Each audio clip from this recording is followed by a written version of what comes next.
Oh, rodeo. It's this new thing I want to start. Wait, so you haven't even had your first rodeo? That's what I just said. I haven't scheduled it yet. Hi there, hello, it's me, I'm the Adstronaut. I'm out here in ad space to talk to you about Keeps. So listen, although most people on the internet think I'm 15 years old, I'm actually in my mid-30s. Shocking, I know. And like lots of men my age, that means I've started to notice some signs of hair thinning. Same here. What? But with their online subscription service, Keeps has made it easy and more affordable for guys like me, and Florp Flap, I guess, to get hair loss treatments delivered right to their front door. My front door is how I get into my house. That's not the most relevant contribution to the conversation, Florp Flap. Whether you're looking to prevent hair loss, stimulate hair growth, or just take better care of the hair you have, Keeps has you covered by offering both of the FDA-approved hair loss treatment options as well as a 2-in-1 gel that combines the two. They also have hair thickening shampoo, conditioner, and styling pomade. Ooh, I could really use some styling pomade. You literally could not. Clinical studies show that the treatments offered by Keeps are 90% effective at treating hair loss and can increase hair growth by up to 35%. And most of Keeps' more than 1 million customers notice results within 6 months of starting treatment.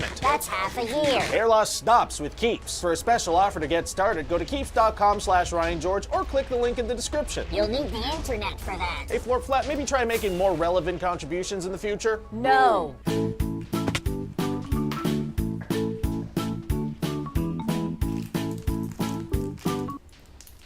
You've seen a portable projector. You've seen a CRT. But have you seen a portable CRT projector?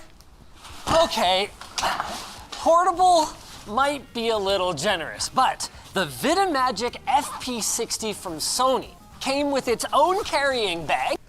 You know, film theory tends to get itself a bad rap. As the middle child of the theorist lineup, it tends to get overlooked or forgotten, so much so that it's become its own meme at this point. And yet, of all the channels, film theory covers, by my estimation, the most important topics. Don't get me wrong, you have plenty of silly episodes mixed in here, like How to Kill Deadpool, Willy Wonka's OSHA violations, me trying to become host at Jeopardy! You're lost, guys, by the way. But you also have episodes warning about deepfakes, propaganda, net neutrality, copyright, how fragmented pop culture is eroding our collective sense of identity, resulting in heightened levels of depression and isolation. Those are important and heavy topics to cover because, as we said in one of our recent theories, media is a tool that can enact change and influence public thinking at a global scale. The entertainment we consume, it shapes us and our beliefs, and like any tool, it can transform into a weapon if misused. Which is why today's episode, my final film theory, feels so important.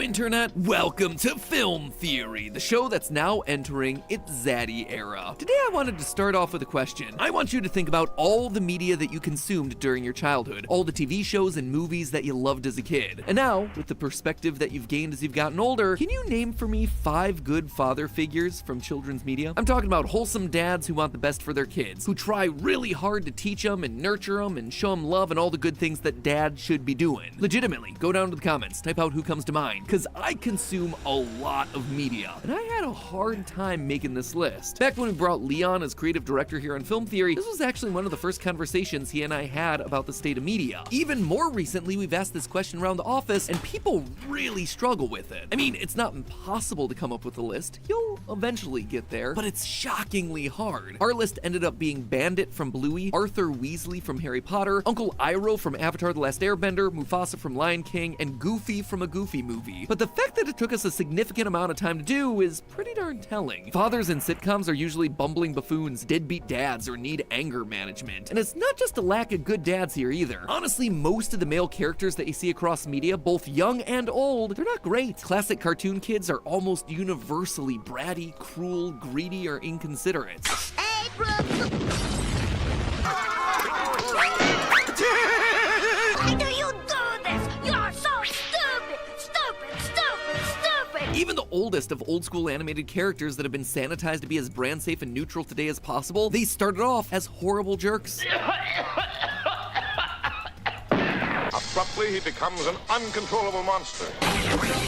They're angry, they're violent, they're not good people. So why do I bring it up in my final episode? Well, as a dad, I've started to pay a lot more attention to these sorts of things in the media that I watch because I want to know if it's something that I can actually share with Ollie. And surprisingly, there isn't a lot that I'm super happy with sharing. And it all comes down to a lack of shows with characters that I actually want Ollie to grow up to be like. Now, I can't stress enough that we live in the most open time ever for children's entertainment. Newer shows like The Owl House, Amphibia, and Kippo and the Age of the Wonder Beasts are given voices to historically underrepresented groups as both creators and characters. There is something in there for everyone, and that's awesome. But the pickings for boy characters that I want my son to try to be like, of male characters that I want him to look up to, they are mighty slim, my friends. That's kind of a problem. So today, I wanted to look at why. Why are there so few of these truly great role models for boys? Why, in this era where we have more choice in what we can watch than ever before, are there so few choices that have good male role models for my son to look up to? Well, after diving into the history and economics of this sort of media, it all comes down, as it so often does, to money. Surprise, surprise. Don't touch that dial, my friends. It's time to crack this case wide open. So to start things out, it should be noted that gender identity for young children doesn't really become a factor for several years into their life. According to research, most kids don't start to identify with one gender or another until the age of 3. And it's important that they're encouraged to explore that at their own pace. The last thing we want to do is to sort kids who are still discovering themselves into boxes. And likewise, children can of course have role models who are not the same sex or gender that they are. It is awesome for boys to have role models who are women, vice versa, and everyone beyond and in between the binary. I'm just talking about it today because I want to make sure that there are good examples set across the board for everyone. And right now, the male category, pretty severely lacking. And me saying that might come as a bit of a surprise, right? Like, there are a ton of male characters out there in media. They have been the bedrock, the focus of entertainment forever. So how am I possibly standing here saying we need more male role models? Well, this is one of those episodes where just looking at the numbers isn't going to be telling you the whole story. A 2008 study from Television conducted across 24 countries found that there were twice as many male characters than female characters in children's TV. A decade later, a similar study from the Gina Davis Institute on Gender and Media found that roughly half of all episodes of children's entertainment had female leads. That is good news. Everything's balanced, as all things should be. So what's the problem? Well, again, let me be clear. This isn't a case of where are the male characters? There are plenty of them out there. We are tripping over them. Instead, this is a conversation about the quality of those characters. What's going on with the types of male characters that we keep seeing? Have you ever stopped and considered how many of them actually embody the traits that you would want a kid to emulate? At a quick glance, the modern era, it's seen a wide spectrum of overwhelmingly positive, affirming female and female-coded characters. You have everything from Doc McStuffins to the Miraculous Ladybug, Hello Kitty, Bluey, Luz from the Owl House, most of the gems from Steven Universe, Carmen Sandiego, who's apparently a hero now. Barbie just had herself an empowering live-action adaptation, and she's also sort of a YouTube vlogger dishing out shockingly solid mental health advice. Maybe I'm just being really unfair on myself.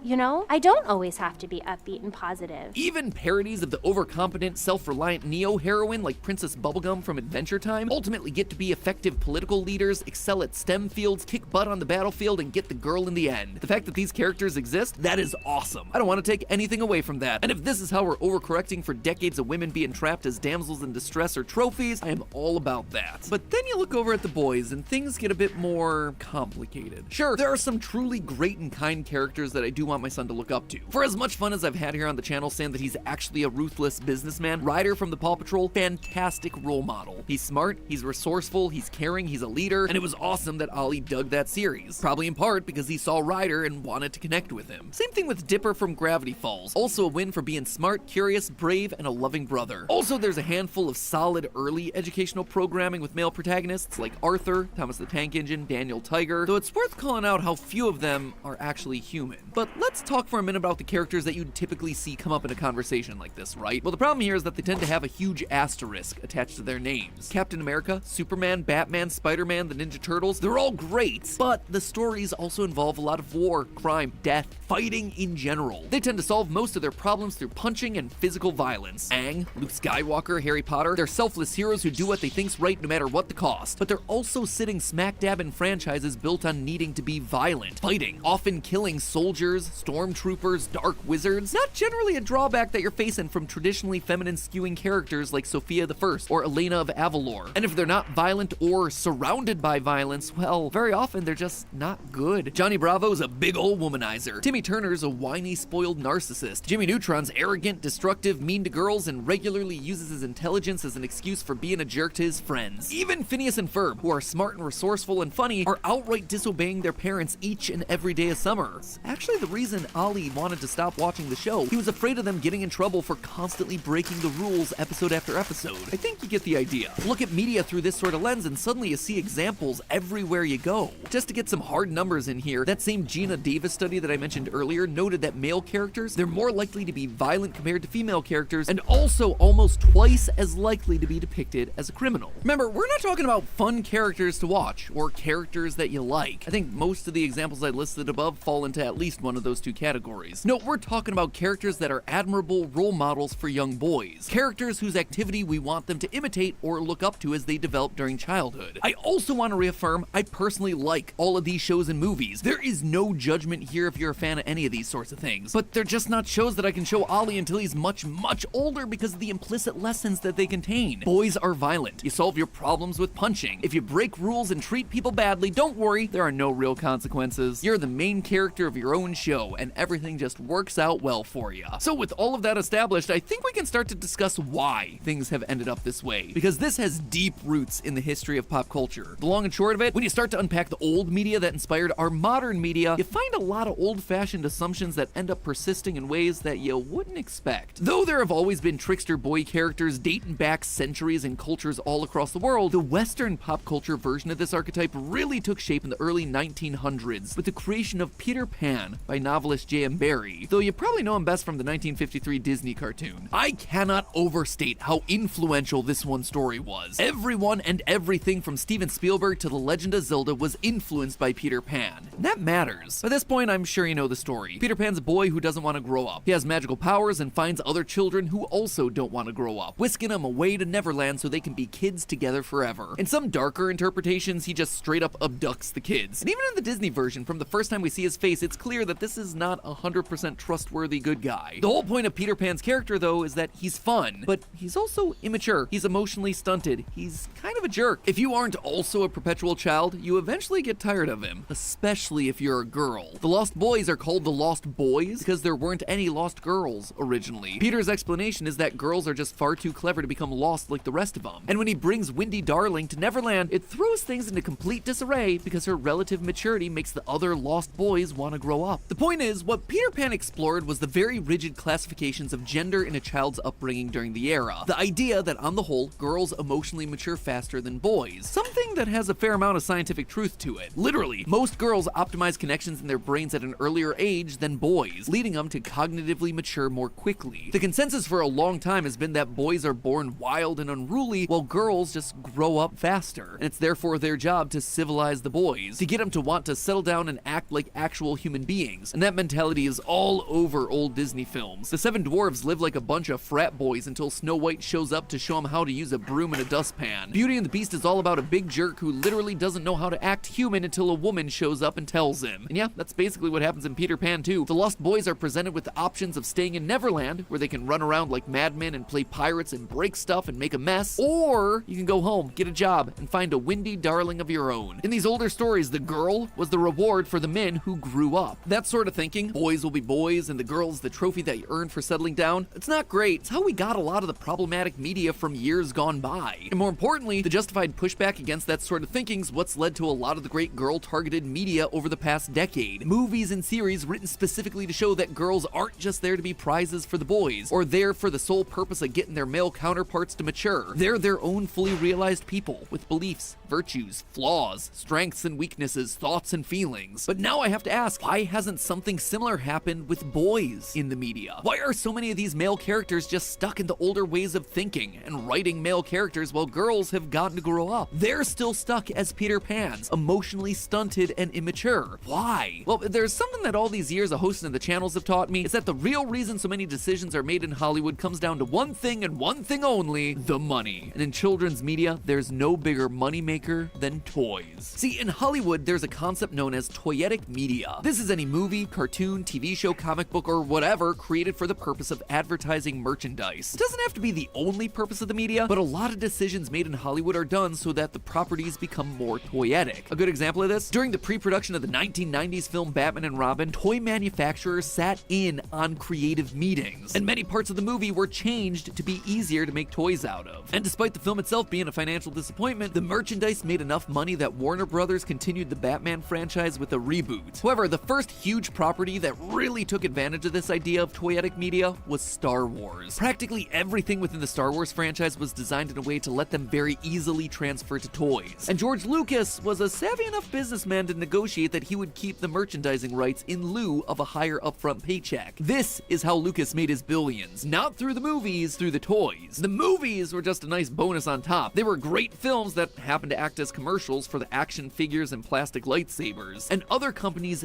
definitely took note of this. This led to a slew of toyetic IP being created for the sole purpose of selling merchandise. And a lot of the most popular franchises from the 80s and 90s fall into this exact category. I'm talking Transformers, G.I. Joe, Thundercats, He-Man, She-Ra, Pokemon, Digimon, even certified classics like Cowboy Bebop. All of them are made specifically to sell toys, games, trading cards, you name it, and not because they were the best stories to tell our kids. But then why are we still selling crummy characters to little boys and not to girls? Well, if you look at the way boys and girls relate to their toys, you start to see one of the big reasons why boy characters are held to such low standards. Let me show you an example from one of the world's biggest toy brands, Lego. In 2011, the Lego company completed an exhaustive study into children's play psychology that spanned multiple years and continents. They wanted to look at child development and feedback from parents to figure out the difference between boy toys and girl toys, if there was any difference at all. What did boys and girls like to play with and why? And the results were fascinating. Obviously, this comes with big asterisks that every child's gonna be different, but broadly speaking, Lego found that boys tended to play with their toys and figurines in the third person, deciding what actions the characters they were playing with would take more as a director of sorts. They were telling the knights or astronauts or superheroes what to do during play rather than being the characters themselves or putting themselves into the character's shoes. For Lego, that meant that the boys tended to gravitate towards the IP-based playsets, Star Wars, Spider-Man, situations that were really exciting to direct the action for, but where you didn't really have to pretend to be those characters to make it exciting. On the other hand, girls tended to play in the first person, role-playing that they themselves were the characters doing these actions. They projected their own identities onto the toys, rather than directing them to do things. The result of all this? Lego, who had always prided itself on the idea that Lego bricks were for everyone, that they weren't gendered, they developed the Lego Friends line, focused more on pastel colors, sets that seem more like doll houses than Death Stars, and redesigned minifigurines to look more human. Lego Friends is now considered to be one of the most successful product launches in Lego's history, doubling Lego's expectations, tripling their sales with girls in the US and European markets, and rocketing Lego to become the biggest toy maker on the planet. Clearly, it met a need in the market, and the data from their study lines up with tons of other deep dive research about toys and playstyles for children. The big TLDR here is that boys and girls relate to characters differently. So when you're creating a TV show trying to sell them a bunch of toys, those shows are going to look different depending on who you're targeting. For girls, you have to create characters that the girls want to be. So when you sell them toys, they want to embody those characters. For boys, the job's actually kind of different. All you gotta do is create exciting worlds and characters for them to direct. As long as they feel like cool, exciting characters, job done. They don't necessarily have to be someone you look up to.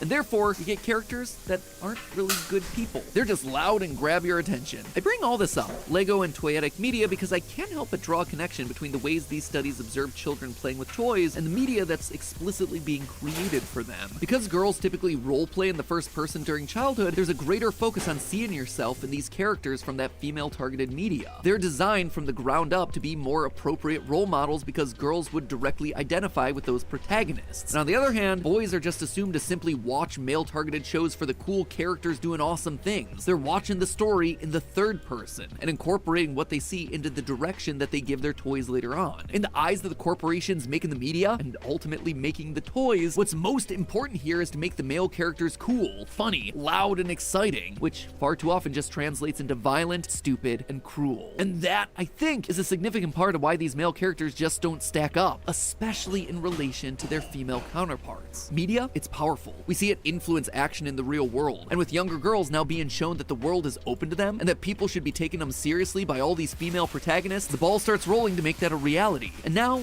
I want us to be able to do the same for these male characters. characters. If we want our boys to grow up knowing that they should be kind, fair, smart and respectful, thoughtful and strong in all the right ways, we need to set them up for success by putting good examples of these traits in front of them in the shows that they're watching. We can still have fun with them. They can still be heroic and funny, but they can do all that without being mean or dumb or violent or destructive. It won't be easy, but we've shown over the last decade that we can make positive change in the media that's being produced. And you know what? It is time that we finally let our boys grow up. That way my son, our sons, can have characters worth looking up to. But hey, that's just a theory. A film theory. And cut.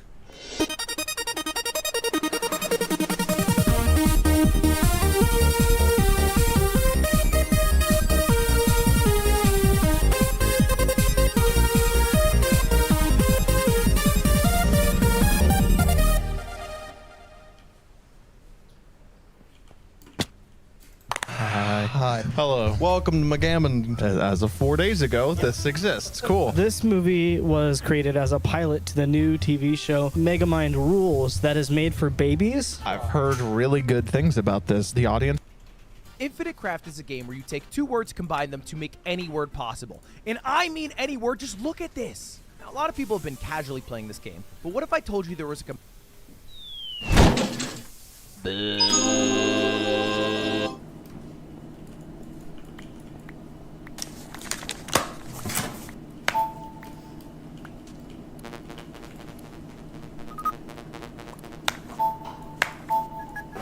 Here we go!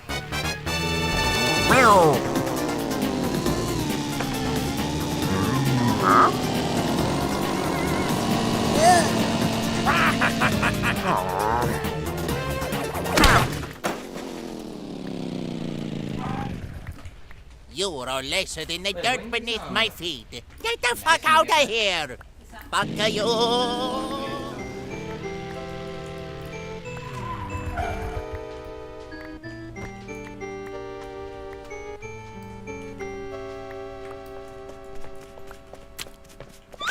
Ow! Ow.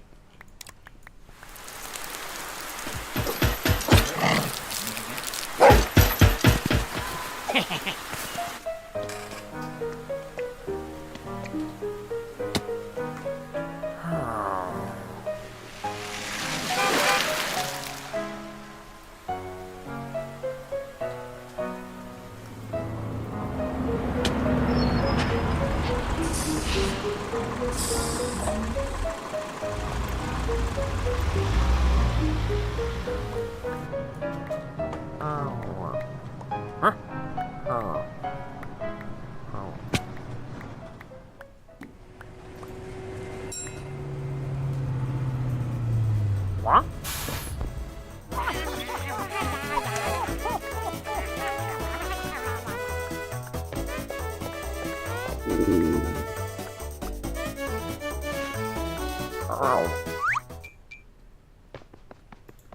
What? Oh.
Sup? Hey Douglas, why do you always drink chocolate milk at the start of every stream? Because it's delicious. It's a treat. I'm giving myself a dog treat. Okay, hold on. I was gonna mute text-to-speech. As a reminder, I'm gonna start trying to have the text-to-speech muted during the first section of streams until we get into the gameplay in the hopes of getting text-to-speech a little less delayed and stuff. All right, so this is the Iron Bros Challenge. This is a challenge designed by Grant Pooh Bear. I am technically doing a slightly easier version, but we don't need to worry about that or think about that. So the goal is to beat 25 in a row with a single life, all normal levels. I think my record doing this challenge was like 16. Does anybody remember? You're not doing 25 levels. I can absolutely do 25 levels. My record was not 4. My record was like 13 or 14 or 15. Thanks to Game Theory Tables for sponsoring this video. More about them at the end of the sketch. My brother and Oathing. My brother and Oathing. The presence of a righteous and noble paladin is always welcome in my day. Oh, I can't say the same about you. You're almost as bad as the bard. Yeah, us charisma-based classes sure like to sleep with everything. You should really get yourself checked. For what? I don't know. So? Huh? What? Copper 480@gmail.com. 4809. Yeah. How goes thy training? Well, why don't you ask the oath I just took? Oh, do I hear someone hitting level 3? Nope, still level 1. I'm sorry, what? My brother and Oathing, we are paladins. Our whole stick is taking up oaths. It's where our power comes from, so it makes sense to have our chosen oath right from the start. But wouldn't it be better if you waited till level 3 so you're sure which oath to take? Why would anyone do that? Well, without an oath, you aren't even a paladin. Don't say that. You literally have to train and study every aspect of your oath for years. You can't just make an oath willy-nilly. I knew that. You need to have a full commitment to your oath to receive its power. That's fair. That's fair. My brother in Oathing. If a paladin made it to level 3 with one oath in mind and then decided to second guess themselves and take a different oath, they technically would have to go back to level 1 and start the whole process over again. Okay, listen. You're right. Well, why don't you do it my way and have it make sense? That's just not how we were written, okay? Well, at least tell me our channel oaths are the same. Channel oaths? Don't you mean our channel divinity? Why would we call it divinity if not all oaths revolve around a deity? What? Shut up! Okay, it's not like you use your channel divinity. Oaths. Your oath divinity. Channel oaths. Stop it with your political correctness. I mean, you don't even have any features at level 1 to use your channel whatever. Oh, but we do. Oh, really? Yeah, we're built different. Each oath now gets a new feature at level 1, and we only have to use a charge to activate it. Well, what the heck is a charge? Oh, you know when you go to a store and they swipe your credit card? I meant your charge. Oh, right. Yeah, so we have these things called charges that allow us to use our features and lay on hands. You have to use a charge to use lay on hands? You don't have a die pool? How is that better than a die pool? My brother in oaths. You got me. Really? No, it's actually way better. We could actually heal more than you if we wanted. Son of an ugly mother's oath! Oh, you can't insult mothers. It's against your oath. Ah, crap, you're right. Looks like I'm an oath breaker. Looks like you're an oath breaker. Oh, and there goes your oath. Yeah, I should probably get that back by finding a cleric or paladin that shares the same faith as me and forgive, fast, pray, confess, and some other self-denial crap. Good for you. Don't tell me you have it easy. No, we just pay off some guy at our camp to give us our oath back. Oh, come on! My brother in oaths, not everything has its ups for us. For instance, we can only have a number of prepared spells equal to our paladin level and charisma modifier. Well, that's the same for us. See? We do share some common ground. Except for ours, it's our paladin level rounded down. Why do you suck at being a paladin? I didn't until you came along!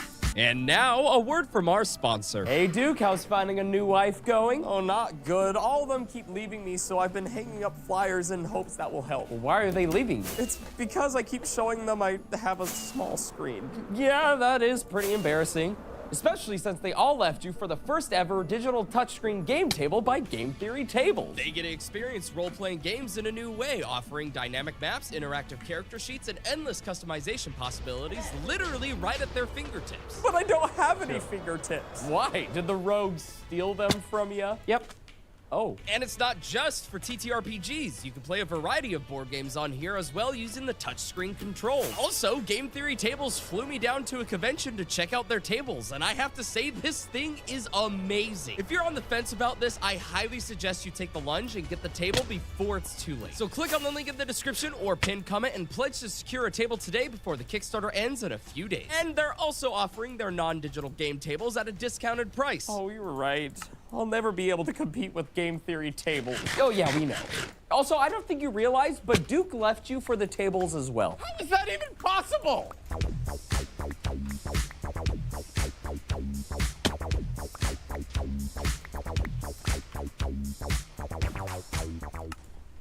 So yesterday, I came to the conclusion that I should shut down the Rambles channel and stop wasting my time doing rambles. I in fact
I made a machine that can kill anything and anyone. Hello there, Ray here. It started out by trying to harvest the explosive power of the Breeze's wind charge, and over the last 4 months I've developed many tricks and machines using them. The Breeze is a new mob that spawns here in the Trial Chambers, which is a new structure for 1.21 that's hidden underground. The cool thing about wind charges is that they're not like ender crystals, where even though if you have a whole bunch of them and you explode them, they don't do any more damage than what a single one would do. Instead, they are like TNT minecarts, where just having one will do a little bit of damage, but having more will do a bigger area. Now, wind charges don't destroy blocks, but they can push entities. The wind charge item has 10% more pushing power than the one that comes from the Breeze, but the Breeze produces an unlimited number of theirs, whereas getting them as items is very slow and tedious if you've seen my video on how I farmed up the wind charge item automatically. To use all this explosive power, we had to control the wind charges. First by finding every single type of thing in the game that would actually slow down their momentum. Also pulling it backwards when it's trying to go forwards, we got it very close to sitting still. Doing this in combination with one of the slow blocks that we had earlier would stop it from moving in the X, Y, and Z axis. With the addition where breezes won't just attack players but also will attack iron golems, by having the iron golem nearby, the breeze will constantly try to hit it. But since the breeze only has to see the iron golem in order to try to attack it, it only needs its red line to see the iron golem's red line. Even though the wind charge that gets summoned from the breeze is actually much lower and would never be able to hit the iron golem because it would hit this glass block in front. The breeze is also inside of a minecart so it doesn't despawn and is perfectly held in by these two stairs. With the change to make breeze shoot more consistently, now we can use the previous wind charge that gets summoned from the breeze to determine when the next one will come. So as soon as it summons in a wind charge, we can read it with a skulk sensor, as skulk sensor can detect almost every single thing in the game. So by programming this calibrated skulk sensor by using this lectern set to the page related to what is being summoned in, we can get the lectern to put out a very specific redstone signal, which when put into the same side as this amethyst image will then only put out a pulse if it hears that type of thing within its range. And that's exactly what it does. Every time it puts off a pulse, it powers this block here, turning off this redstone torch, which will turn off this repeater line. And then after a short delay, it'll turn it back on, which is perfect timing for the piston to push the wind charge, which just got summoned inside of the breeze, to get pushed over to the side. If we turn on hitboxes by pressing F3 plus B and slow down the game, we can actually see this in action. The breeze itself is going to summon in a wind charge. The wind charge is going to be spawned directly inside of it. The same moment we're actually pushing it with the piston, the game thinks it's still going forward, but then it will rubber band the wind charge back over to this location where it's really at. You can also see the moment that the wind charge itself produces the vibrations, which go over to the skulk sensor and activate it. Despite it looking like the breeze is actually moving back and forth, you can see the actual hitbox of the breeze is staying in the center. We have the breeze sitting between two blocks so we can fit our piston in, and also our slow block. And then the wind charge is moved when it's actually between both of them, and this causes it to lose its momentum and get stacked over here on the side. So now that we have a bunch of wind charges, we need to actually use their power. So I went ahead and put it in. Yo, what's up? What's up? Jeff Kada. How you going?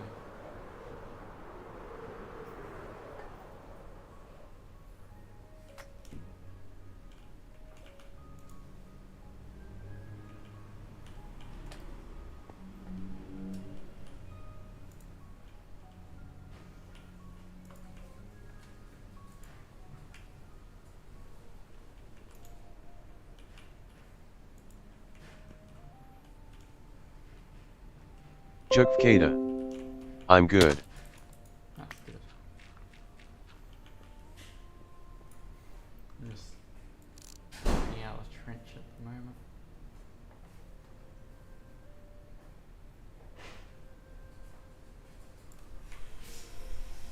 Making good progress.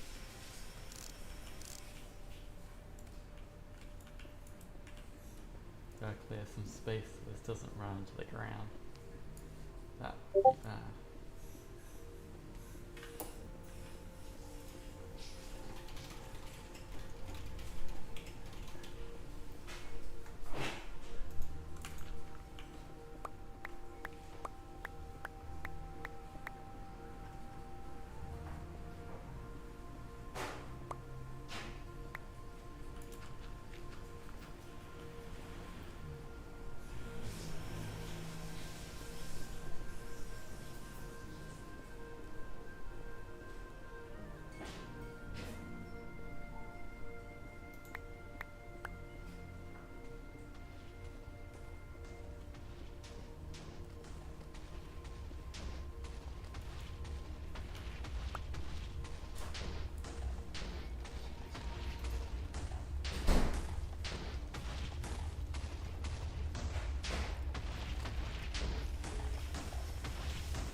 Looking good.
Ooh, London Dungeon.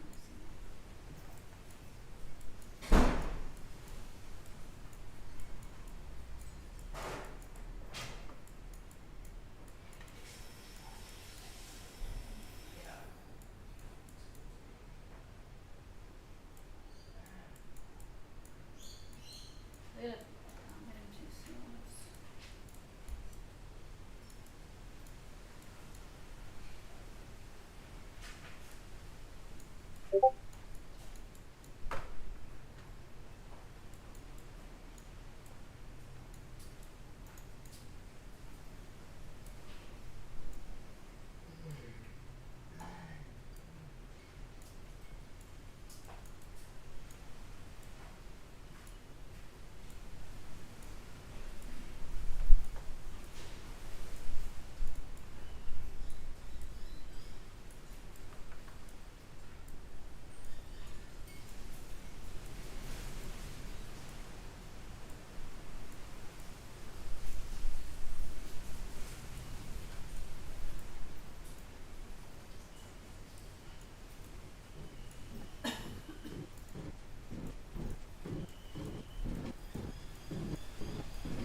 Tallyling.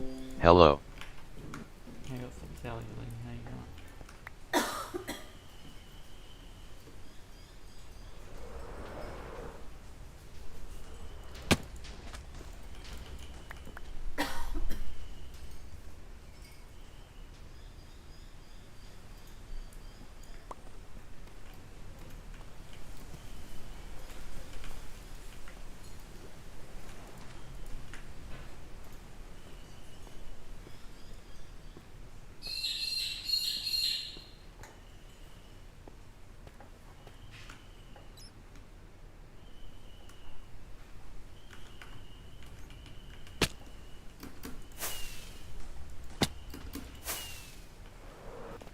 Anything but progress. Down to y negative 3.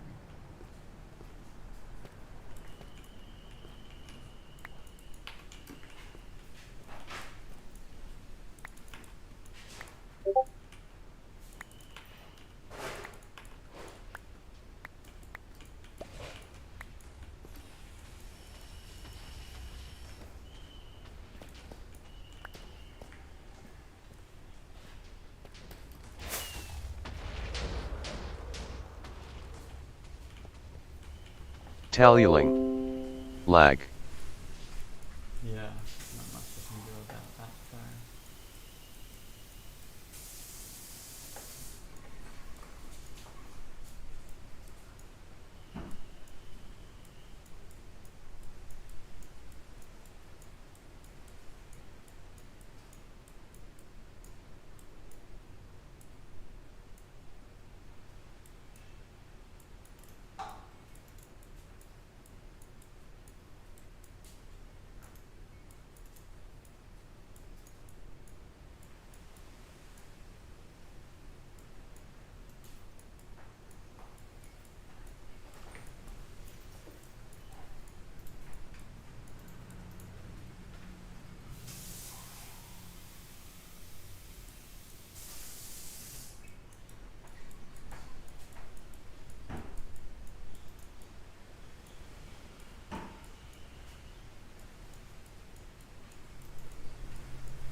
90-degree sets for gripping storytelling, with theatrical actors, special effects, stages, scenes and rides. 19 interactive shows, 20 live actors, 1,000 years of history. State-of-the-art theming and special effects, 2 thrilling underground rides, laugh screams and cutting-edge storytelling.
This yellow circuitry here, and what this does is it's going to align the breeze charges in 2 different directions. So pulling up the hitboxes, we can see that the breeze wind charges are all aligned up against this piston edge here, but there's a little bit of randomness when it comes to the side here as well as the up and down.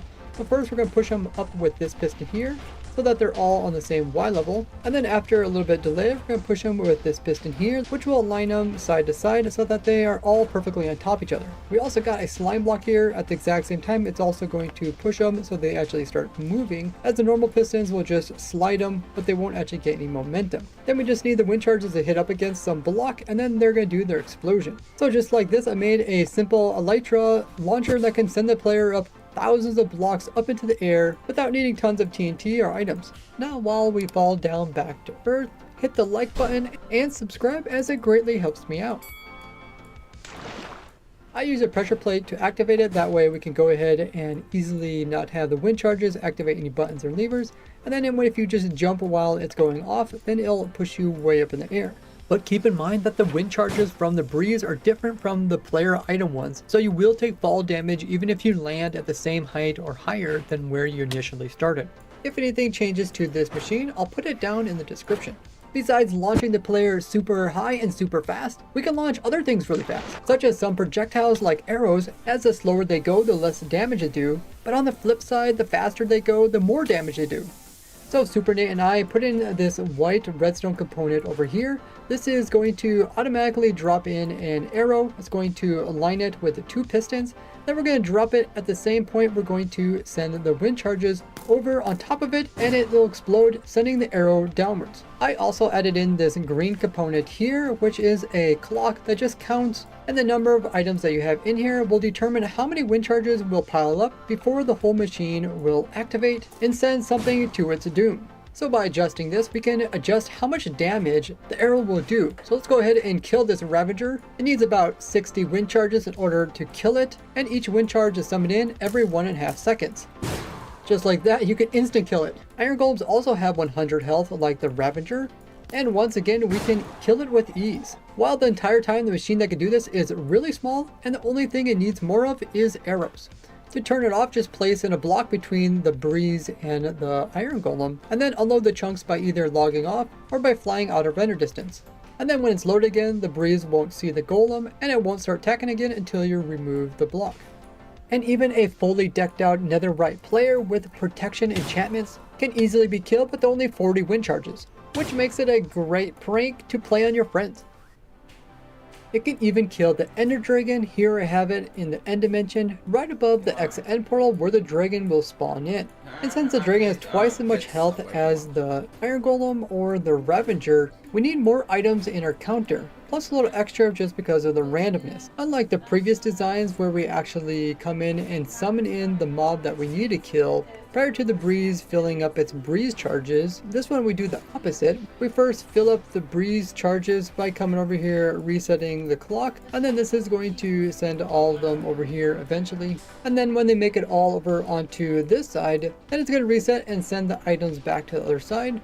And then when the items are all gone, this torch is going to turn on, which is going to send a redstone line back, keeping this piston in front of the breeze, which will make every single new wind charge it produces just hit in front of it and blow up. But we don't have to worry about it actually moving the wind charges, which are already stored and safely over here. This way the breeze doesn't produce thousands and thousands of wind charge and eventually crash your game with so many entities.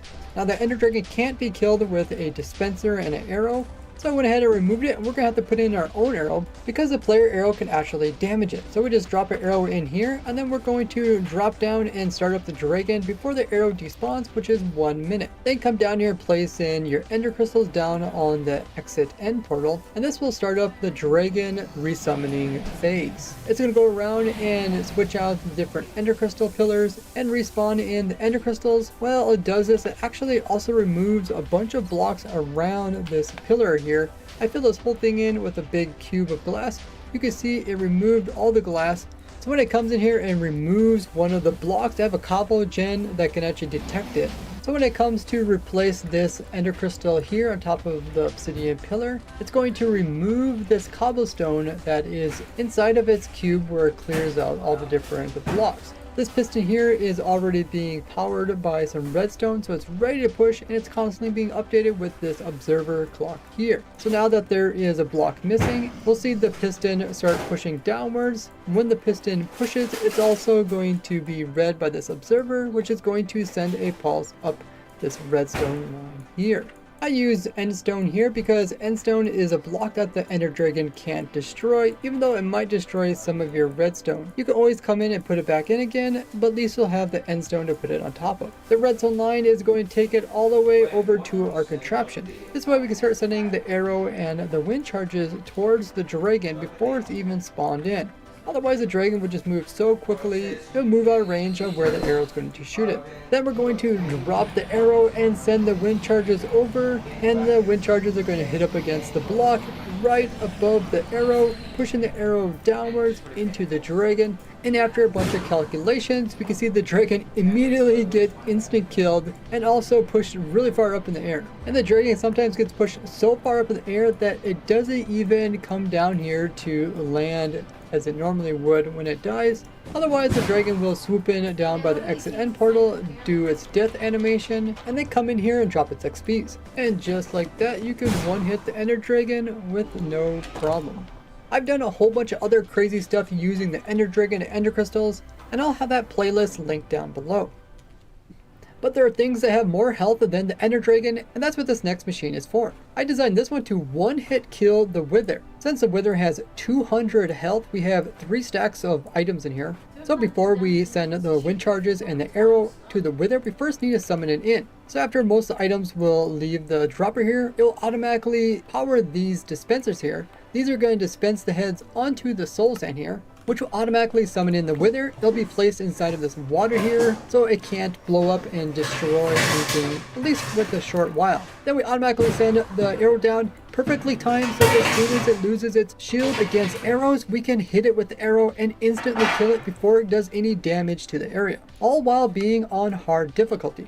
I'm also quite the expert when it comes to withers, and I have done tons of different things using them, and I'll have the playlist on all of that down in the description. But there is one mob that has even more health than the wither, and that is the warden. And I actually put my warden farm directly inside of this insane machine. I have this machine as well as the previous ones as schematics and world downloads, which you can find in the description. Now summoning a warden is more difficult than the wither, as you do need to make sure that you have a real skulk shrieker here that is generated down in the deep dark. And if you've seen anybody use my warden farm, you'll know that this arrow here is going to summon in the warden without even needing the player. but most of the time the arrow is not on top of the Shrieker, so we're not summoning in Wardens. That's because the machine itself takes a while to charge up enough wind charges to kill a Warden. Since the Warden has 500 health, we need a total of 5 stacks of items in here, or 5 stacks worth of wind charges in order to get enough momentum on the arrow to kill the Warden, which will be placed into here. So once all the items are sent over here, the machine automatically resets it by sending all the items back. And then after the items get to a certain amount, we're going to summon in the Warden, as it takes a little while to get summoned in. The way this is going to be done is we have some redstone here, which is automatically keeping this arrow going up and down. That way it doesn't despawn. And then when it's time to summon in the Warden, we're going to connect this block here so that the same power which activates these pistons will send a pulse around here. One piston will push the arrow back onto the Shrieker, and then I'll let it bounce up and down, and then the piston's going to push it back over onto this side, so we only get one Warden summoned, as we can only kill one at a time. So the pulse comes through, moves the arrow over, then moves it back. We get one Shriek. This is going to make the Warden get summoned on top of our spawning platform here. And then we're going to have the water push it towards the center, push it down this hole here, where it's going to come over here, just in time to send all the wind charges over and smuck it with the super fast arrow and one-shot the Warden, the strongest mob in the game. See more crazy tricks and glitches I discovered over the 15 years of playing this game with this playlist here. If you enjoyed the massive time I put into this game, consider supporting me on Patreon. This not only lets me continue doing what I love, but I also offer some cool perks. Otherwise, you can always share this video with your favorite Minecrafters, and I will see you in the next one. Bye-bye! If you don't know, mobile video games are currently plagued with advertisements promoting fake games that don't actually exist. You've seen a portable projector. You've seen a CRT. But have you seen a portable CRT projector?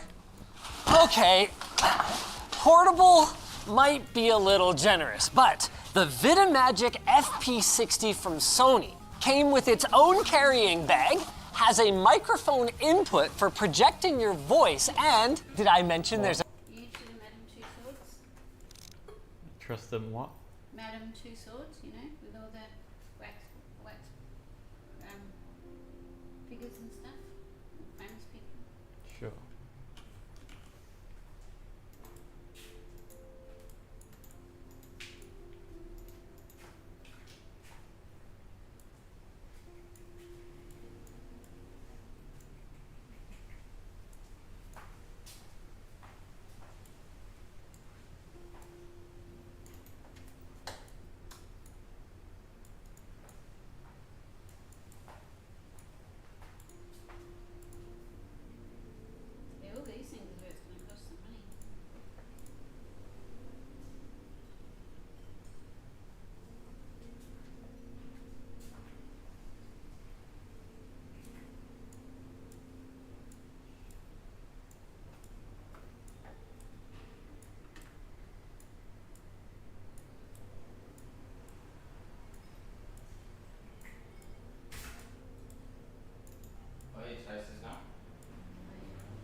It's a built-in Betamax player? No? How about the fact that it uses a single tube to produce a color image rather than 3 tubes like most other CRT projectors? In this episode of Linus Overpays for Ancient Hardware that you've probably never heard of, we'll be cosplaying as a traveling salesman from the 1980s. I can't wait to play with this thing. Just like I can't wait to tell you about our sponsor. Build Redux. Sometimes computers are hard, but all the time, Build Redux is easy. They'll get a custom PC built and delivered directly to your doorstep. Just check them out at the link down below. According to radiomuseum.org, the introductory price for the Vidimagic FP60 was $3,000 US. That's not that bad for a portable projector. Except that was in 1984, meaning it would be closer to $9,000 today. That's high enough that just about nobody was going to be buying these for home theater use. But businesses, well, that's another story. And cosmetics giant Avon even went as far as to co-brand the FP60 and deploy it to company representatives across the United States. Hence my world's largest makeup bag here. At 35 pounds, she's more luggable than really portable, but when you compare it to other mid-80s options for boardroom presentations, for example, like, what, a CRT on an AV cart or a reel-to-reel projector, the FP60 had major advantages in terms of screen size and in terms of durability and convenience. So we're gonna get to that whole presentation use case, but first, I have a burning question. Can it game? Oh yeah. Fun fact, by the way, the NES wouldn't come out in America for another year. We just felt like, being gamers, it would be a great choice for us to evaluate the latency. Not gonna lie, brother, I can see it's on, but wow, barely. I mean, is that supposed to be curtains at the top, or is that just... There's a reason everyone had blacked out media rooms, right? Okay, we're gonna have to lose some lights. Yeah. Get the lamp. There we go. Oh my God. Yeah, the lamp doesn't do much. No, we need that one. Hold on, I gotcha. It's still horrible. Okay, hold on, I got this one, I got this one. Box. What? That's the only light we have left, and that's all we got? Turn it off. Dude, this is terrible. Well, you know, it's a CRT. Yeah, but... They didn't get very bright to begin with. Okay, hold on. That's markedly better. Okay, we're getting somewhere. I mean, that's about as far as we're gonna get, but that's that's not bad. Okay, that lamp's gotta go. That lamp was throwing so much more light than the CRT projector. With that said, looking into this thing, that's about the brightest CRT I've ever seen. Right, that Indextron. Wow, there's like hairs in there. Oh yeah. You can it'd probably be fun to try to play with the focus if you want to.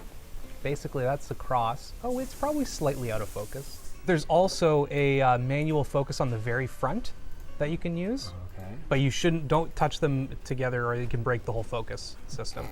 Yeah, it's definitely still got some blurry spots. Do you have any idea what that is? No, Elijah tried cleaning the lens. So like it's been wiped down. So basically Elijah touched it. Yeah, Elijah You touched it. could have just said that. It was bad before he touched it. I'm not blaming him in this scenario.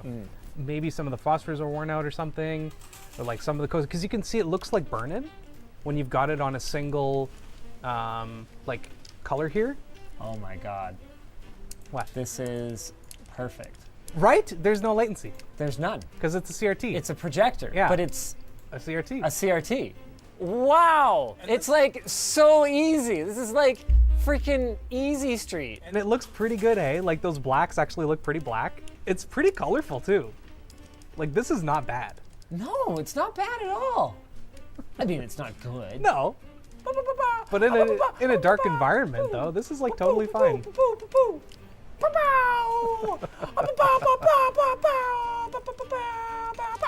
no! Wow.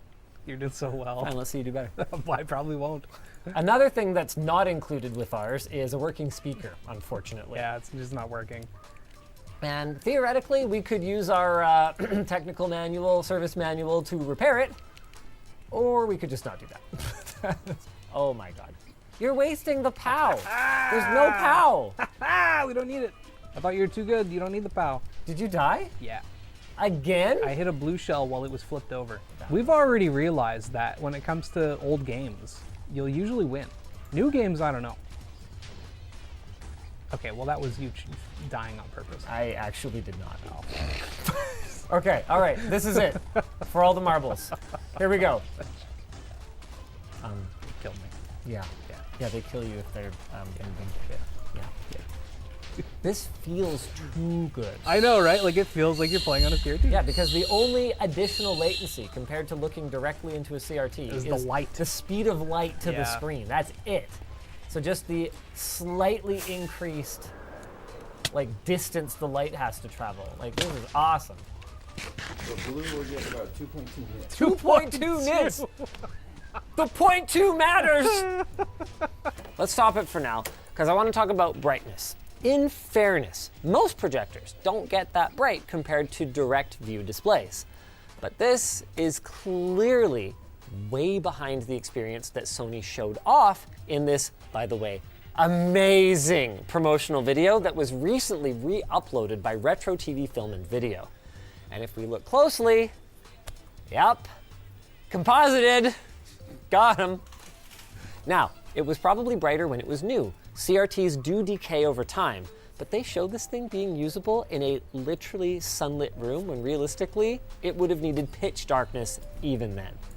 With that said, how cool would a LAN party have been if someone showed up with one of these bad boys? Oh, it'd be sick with like a giant, not even 100, 80, 50, 60 inches. That would be unheard of as a kid. Unheard of. A regular CRT tube TV works by coating the front glass with a phosphor material that lights up when it gets zapped by one of 3 electron guns. One for red, one for green, and one for blue.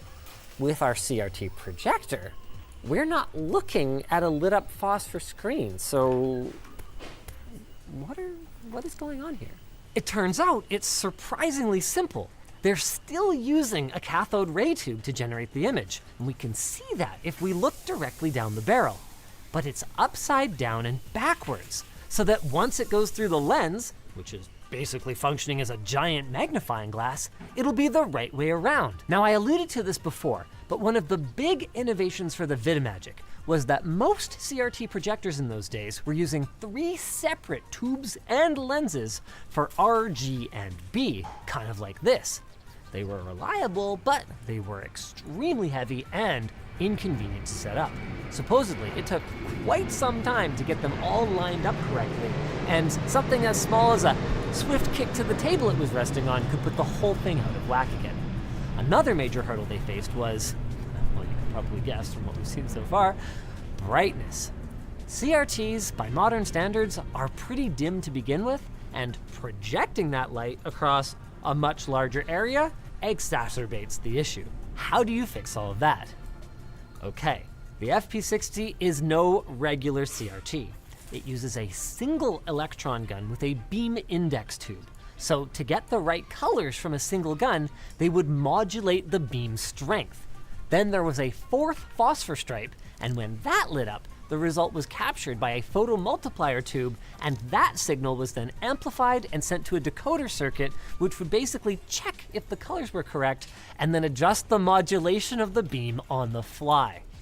If you open this thing up, the number of boards involved to properly index and decode the signals is pretty wild. By the way, shout out to 12Volt Vids for this amazing footage from his repair video a few years ago that gives us a great look, by the way, at the water cooling that was built into this projector. Now, this design did have drawbacks, like inferior contrast, but the benefits were brighter images, no convergence problems, and lower sensitivity to magnetic interference, which is why they saw some military use. Sony commercialized a couple of versions of this technology, including the Indextron tube, which was used in our FP60, as well as in the highly sought-after KVX370 Watch Cube, a super cute 4-inch bedside TV that came out in 1989. Realistically, nobody was buying this thing for gaming, so why don't we try a movie? This definitely makes these 1980s special effects not look out of place. Yeah. I mean, they look pretty good at this resolution. Yeah. At this brightness. Gotta love those 4 textures. Not 4K, just 4. This looks about how I remember watching TV in the 90s. No. We had more color than that. The contrast is terrible. Fine. Yeah. Terrible. Yeah. So I guess what we want to know is how much of what we're looking at is limitations of the Betamax format and or degradation of the tape versus how much of it is limitations of the performance of our projector. So do we want to throw our DVD on? Yeah, let's put our DVD in. I think it's already in the player. Okay. I love how delightfully easy to operate this thing is. Yeah, it's pretty simple. Switches for different modes. Yep. This looks better. I think that other than getting 16:9, which we can actually kind of take advantage of with this projector. That's true, make it because the bigger. image isn't so small that you are basically just like, well, I gave up 30% of my whole screen. I don't think this is a whole ton better though, like a little bit. I think it's a little better. A little bit. Looking into the lens, this is as bright a CRT as I have ever seen. How small does it get to be CRT bright off the projection screen? I'm gonna move it. Okay, moving forward. Careful, All right. this is like 60, 80 pounds worth Yeah, of I got stuff. you. I got you. Oh yeah, I No, got no, you're good. You nailed it. Wow, that's still really dim. Okay, more. I think that's as Oh, that's as much as it goes. Oh boy. So we can't go any smaller than this. All right, so it's not great for watching movies either. But there were advantages to using a CRT projector, even when LCD and DLP options started hitting the market. Better black levels and better flesh tones, no pixelation, and exceptionally long tube life. Most CRT projectors were rated for around 10,000 hours, while the bulbs in LCD and DLP projectors were only good for 1,000 or 2,000.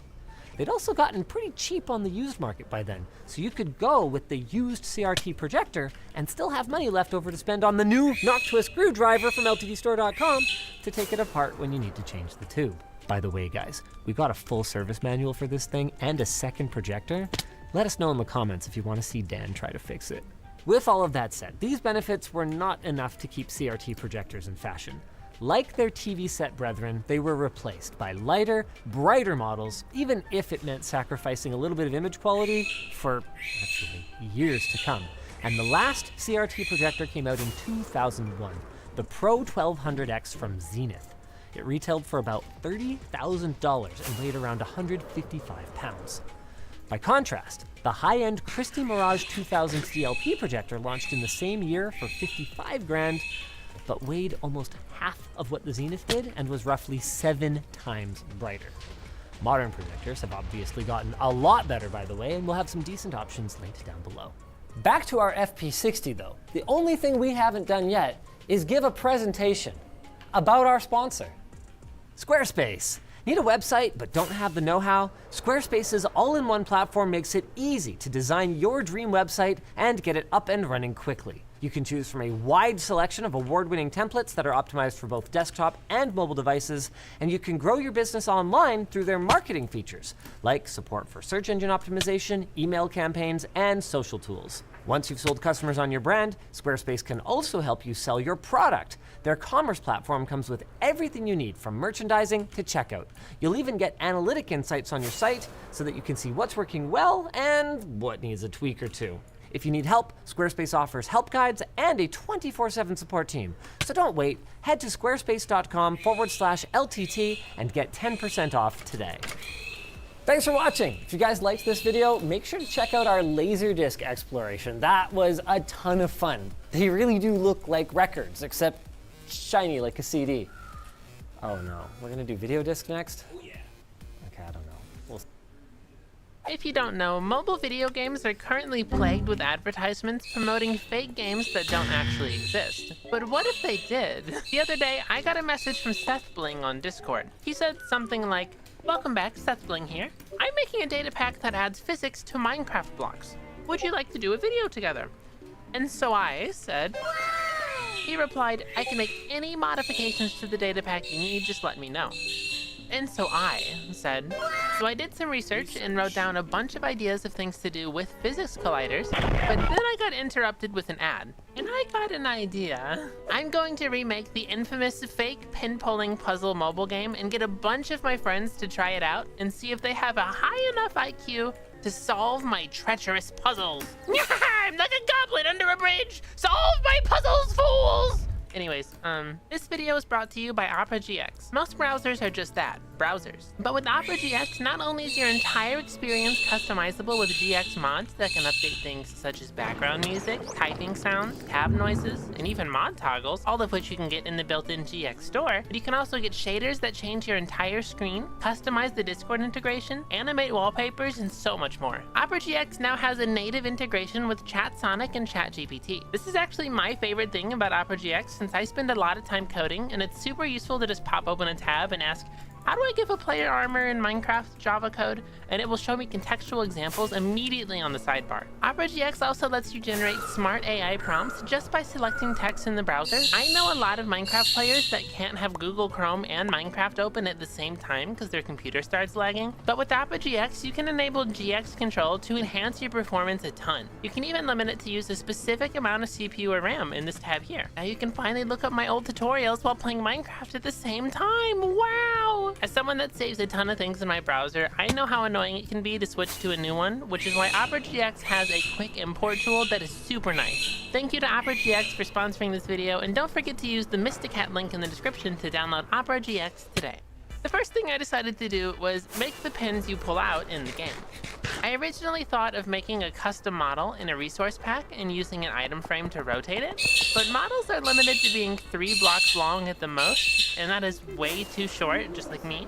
So instead, I made a block display of a gold block that stretched out really far and tell it to constantly face towards any entity we want, for example, myself. Woo, woo, woo, woo, woo. This is really fun. I'm enjoying myself. I tied the block displays to invisible armor stands, and now with this button, the pin slowly pulls out and converts the barrier blocks inside it to invisible light blocks. The reason I chose light blocks is because entities can pass through them, and I can just use one fill command to set them all back to barriers instead of manually setting every single block with its own command block, and that's a whole mess, and I'm not gonna bother with that. Seth just got back to me, and it seems like he's added everything I've asked for. So currently his data pack makes these big block entities that can bounce around in the world, but I asked for a couple changes. So now blocks can sink into lava, they can be chests and cobblestone textures, and they can be more easily targeted with command blocks, which makes my job a lot easier. So let's get to work.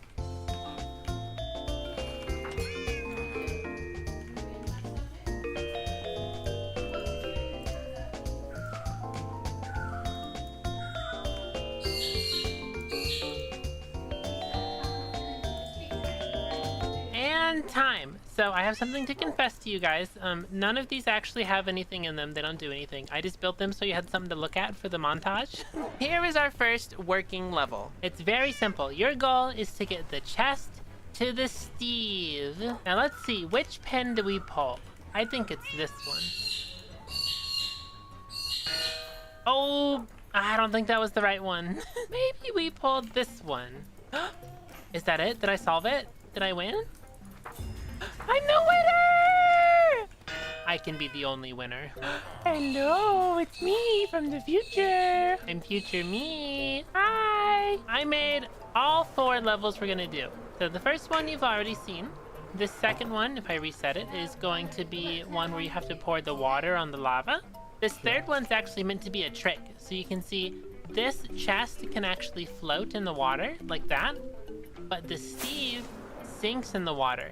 So if I tell them it's really easy and then they try to just quickly do it, they might actually fail, which I think this one will get more people than any of them. But then we have this one. This one's very interesting. This one is a trick. So if you want to drop this out of the way, but if you drop both of these stones into the lava, it actually blocks it off and you can't get the chest over to the Steve. So what you do is only drop 2 of these. You only want to do 1 stone and 1 chest. And then if you're lucky, it'll bounce over to the Steve like that. See, I didn't have any trouble. Surely it's easy for everyone else. Oh, they're gonna hate me. But now, why don't I get a bunch of my friends on and let's see if anyone has an IQ above 5. I'll say if they can beat all 4 of these levels, their IQ is at least 5. Maybe. Wow, we're not Mysticat. Testling made a physics data pack recently. Have you ever seen the fake mobile game ads that are everywhere right now. Yes. Wait, like the one where like you pull the pin and then the lava comes down and then the guy's like, oh no, my gems. If you can beat all 4 levels, I'll say your IQ is at least 5. Oh, you would lie for me? That's amazing. At least 5. Well, that's far too many for me. You know what?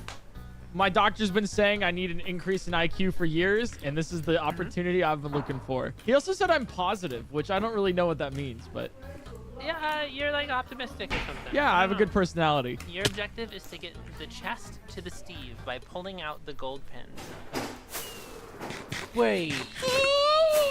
This is one of the hardest levels. Oh, yeah, no, I can see why. Now this one's a little difficult here. Oh boy, I wonder which pin do I pull.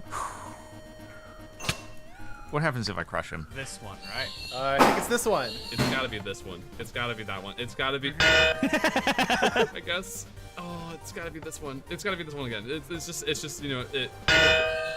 Oh, so close. Oh my God, this is vanilla? Ooh, Cool. so close. You almost had it. I had a 50-50 chance, and I just happened to choose wrong. I'm so sorry. All right, okay. That's okay. That's what we have the reset button for. I thought his respawn point would be up here, but apparently it's somewhere far away. So okay, this time I'll hit them both at the same time, and then that way. Oh no, the chest roll's slower. Okay, I'm gonna be honest. I know you, so I'm gonna click the right one. I feel like it's not gonna remove this one if I click the right one. I feel like it's messing with me. Pin 2A, and this is pin 1A.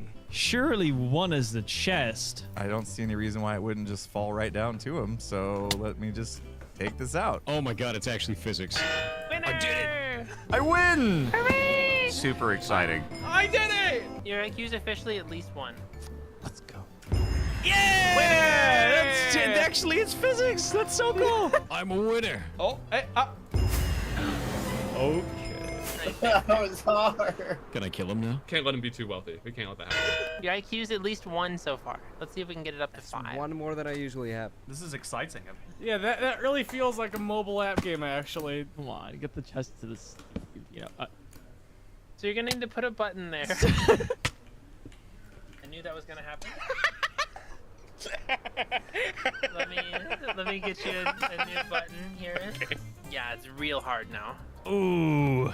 It took me so much effort to work this one out. I'm not sure if I could do a harder one. 3 buttons? 99.9% of players can't solve this. Oh no! God! Okay, we gotta get this chest to the Steve. Here, so the water is getting held behind this magical pin here. This is the chest seems very unhappy with what's going on right now, by the way. Oh my God, there's a baby. There's a baby here. Please don't hurt me.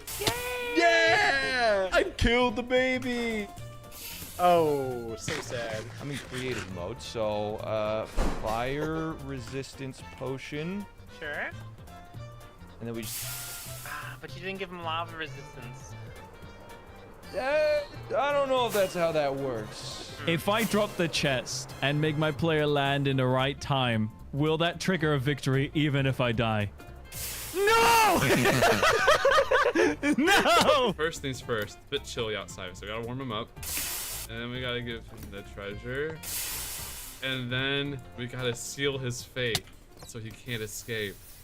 Yay! Yay! Okay, we're living. Oh, that's so cool. I just want to see the water physics here. I want him to Close. catch it. Boom. Yes, winner! How is this vanilla? Let the chest fall on him. Yeah! I feel so happy. I've always wanted to play this mobile game. This is so, I don't know how many games I've actually installed to play this. I'm doing it. But now it's time for the hardest level by far. Oh, those weren't it? Those were pretty tough. Oh no, it's super hard. Oh, it's a little tough. Oh, I knew it. I knew there was gonna be a catch. You got me feeling all confident and good, and then you're gonna amp it up here. Well, but this one is just gonna make it fall down, and that one is gonna fall down, and then they're both gonna be there. Yeah. What am I missing? Ooh.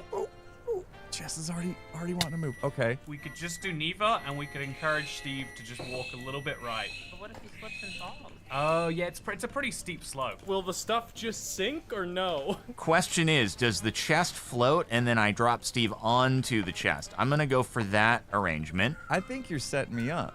I think it's gonna be a lot easier than I think. Steve drowns and then the chest goes down to him, right? Should be simple. Except the chest floats. No! Winner! But that means there's nothing in the chest. What's in this chest, huh? The prize. Rapid fire. No. Ah! I did. Okay, so this is the easiest. I don't trust you. Well, that's not very nice. This is the easiest level. Yeah. Really? Huh. Yeah, this one's the hardest one for sure, 100%. There's no way. Oh yeah, that one's the hardest one. Mr. Cat, I've been a part of so many of your videos. Okay, I know how this works. Okay. That block is freaking out. Ooh, this one is being penetrated. I feel like if I do nothing, I'm also gonna lose. Oh, that cobblestone is acting so bizarrely. What do you mean? That's what they always do. Yeah, sorry, my bad. Cobblestone just does that in Minecraft. Don't worry. Okay. It's fine. It's normal. Okay. Am I making a bridge here using the cobblestone? Are the cobblestone gonna just and then the chest will be able to go across, and then Steve will win, and then it'll be awesome. Okay. I see the vision. It's kind of almost. Uh-oh. What? Wait. Okay. Okay, that was good. Oh no. Oh no. Keep bouncing, please. No. Oh. I'm creating an atom collider. I don't think I did this. It actually almost happened there. It actually almost happened. That would have been.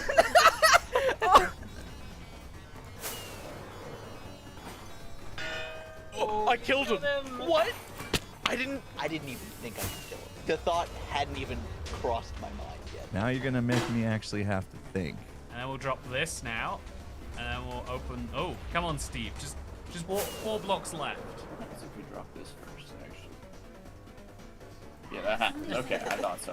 Nice. What if I drop the chest and then Are you sure this is the easiest level? Yes. Go. No. What? Wait, how does that make sense? Boy, that's a You killed him. Delete that one too. You can delete that one too. If I go really, really fast, maybe they'll bounce on each other. Yeah, physics, right? Physics. This totally works. Okay, hurry up. Bounce across. Bounce. Oh! Oh no! Oh no! Oh, and then. Right. So the chest hasn't gone into the lava yet. So close. I use the bridge. Oh, there's a pin here. Okay, hold on. Open. No, I should have opened it first. Oh, I'm a stupid mobile loser. Just go, chest. Yes. Oh, unlucky.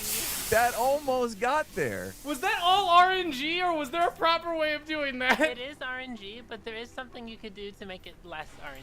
No, there wasn't. I refuse. Maybe it was bad luck. Let's try. I'm doing the same thing again. Okay, wait. There's luck involved? How can it be a strategy game with luck involved? Actually, it says the Pokemon player here. The lava actually acted like water, and I could just bounce this whole thing. Oh, just go. I lost the chest. Wait, I have an idea. What if I shot all 4 at the same time? Oh, I can reset it? Okay. Take advantage. Grab it. It's right there. Move your legs. Move. Right, what if I just? I mean, this is single player. You're not here to stop me. I could literally just. This is a piece of cake. Easy peasy. All right. Okay. Now watch my mastery here.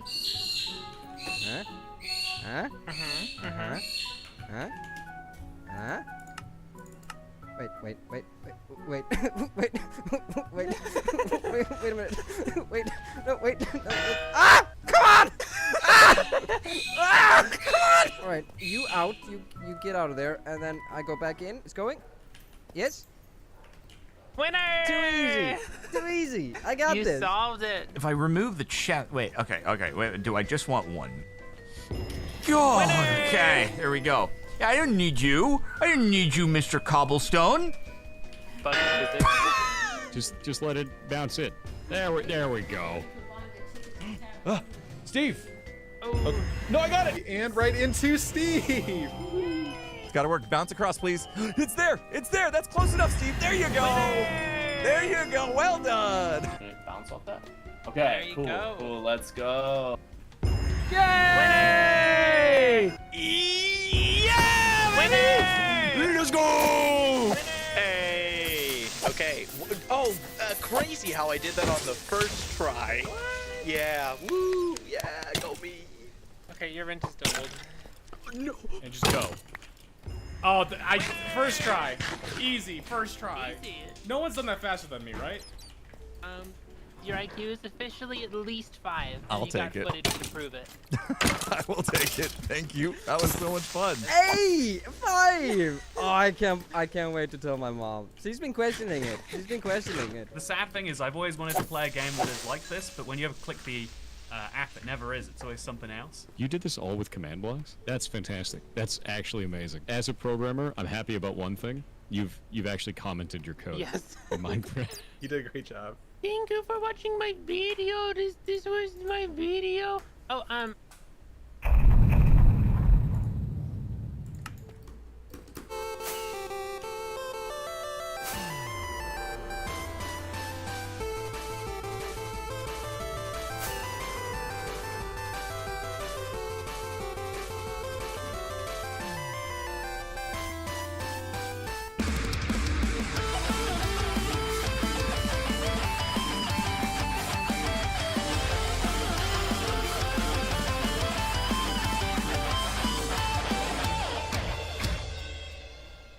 Hello, Internet! Welcome to Game Theory, where that is the last time that I'll be saying those words officially on this channel.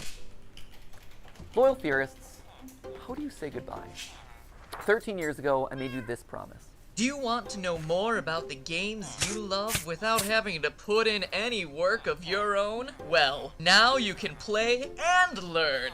That's right, Weboverse. We have created Game Theory, gaming's tangential learning experience. Well, Weboverse, here we are today, 3,000 videos of tangential learning later.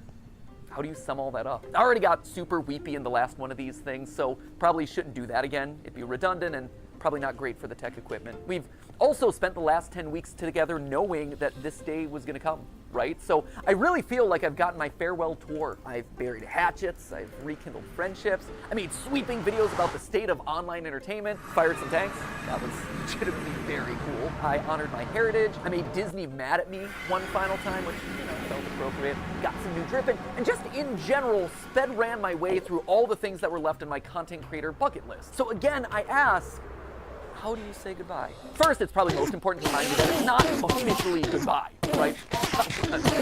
Or anything. It's more of a I'm still doing stuff. Like, I'm already booked to do the style video later this year. I'm still going to be here on the couch with you live. In a couple of weeks, I'm going to over at PAX. I was I'm already slated to do the Jacksepticeye podcast, the Ludwig podcast. There's a collaboration I'm doing with Shape Release Productions. There's random encounters. Like, I will be doing a lot. Doing all these things.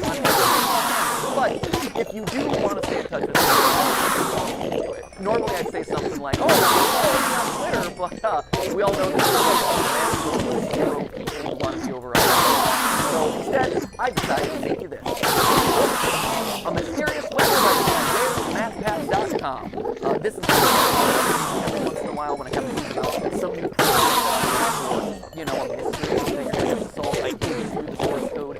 Yes, it's mathpath.com. No, I don't feel bad about that because I stole enough of my ideas over the years. It kind of owes me money. I have to drop on some deal with its sunglasses and that's a good one. Once you're there, make sure you sign up via email. Don't worry, I'm not going to be spamming you with updates or anything. It'll be more like a MathPat newsletter, or maybe a Christmas card that you get every once in a while with a funny update, or maybe we could chat about a favorite movie or something. I'll send over the occasional video that I'm just inspired to make. Who knows? Basically, this is just meant to be a way to let you all know what I'm up to directly in a way that isn't going to be subject to filtering algorithms, To kick things off this week, I'll be selecting 100 random emails that sign up to get personalized letters. And from that point forward, once or twice a week, I'll continue pulling a handful of emails to send personal notes to. There'll be be a fun way to stay in touch. Long story short, make sure you bookmark it since you never know what might happen over there. But, all right, enough stalling. Back to the question at hand. How do you say goodbye? Well, I think you honestly have to end it all where it began. This title, A Game Theory about game theory. Did you know that game theory isn't just a nerdy YouTube show? It's also a nerdy economics concept. If that's news to you, I honestly can't blame you. At this point, we've created enough confusion online that apparently we've merited our own disambiguation tag on Wikipedia for game theory searches. In all seriousness, for the first 5 years of the show, I received so many tweets from people who are mid-year in their economics courses, screenshotting their textbooks, freaking out when they got to the episode on game. It's not an episode, it's a chapter. When they got to the chapter on game theory, being like, oh my gosh, dude, did you know that you were in this thing? And yeah, we definitely did. The pun, believe it or not, was intentional. In fact, Steph and I knew from the very beginning that it was likely that the final episode of Game Theory was going to be about game theory. Why? Well, because game theory, it's everywhere. You can't escape it. If you've ever seen the movie Love Actually, there's actually this opening monologue in it that goes a little something like this. We live in a world of hatred and greed, but I don't see that. Seems to me that love is everywhere. If you look for it, you'll find that love actually is all around. Now you just got to replace the word love with game theory, and you basically got it. We live in a world of hatred and greed, but I don't see that. Seems to me that game theory is everywhere. If you look for it, you'll find that game theory actually is all around. Who would have suspected that English acting megastar and recent Oompa Loompa Hugh Grant would be making a guest appearance in my final episode? Truly, we have spared no expense for this one. And not only is game theory just everywhere, it also holds the secret to winning everything forever. Yeah, I know, right? That is a huge claim to make. Clearly, I was saving all my biggest secrets for the grand finale. So, you know what? Let's not beat around the bush anymore, my friends. Let's make you masters of the universe and reveal how, whether you like it or not, you all are theorists for life. Come on, this way.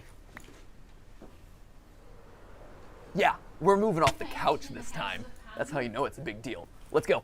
At its core, game theory is the science of strategy. So we gamers, we understand strategy, but what exactly is game theory specifically? Well, to understand that, you have to go back to the original game theorist, not me, this guy right here. He might not have himself the red leather jackets or the cool diamond play buttons, but I'll tell you what he does have.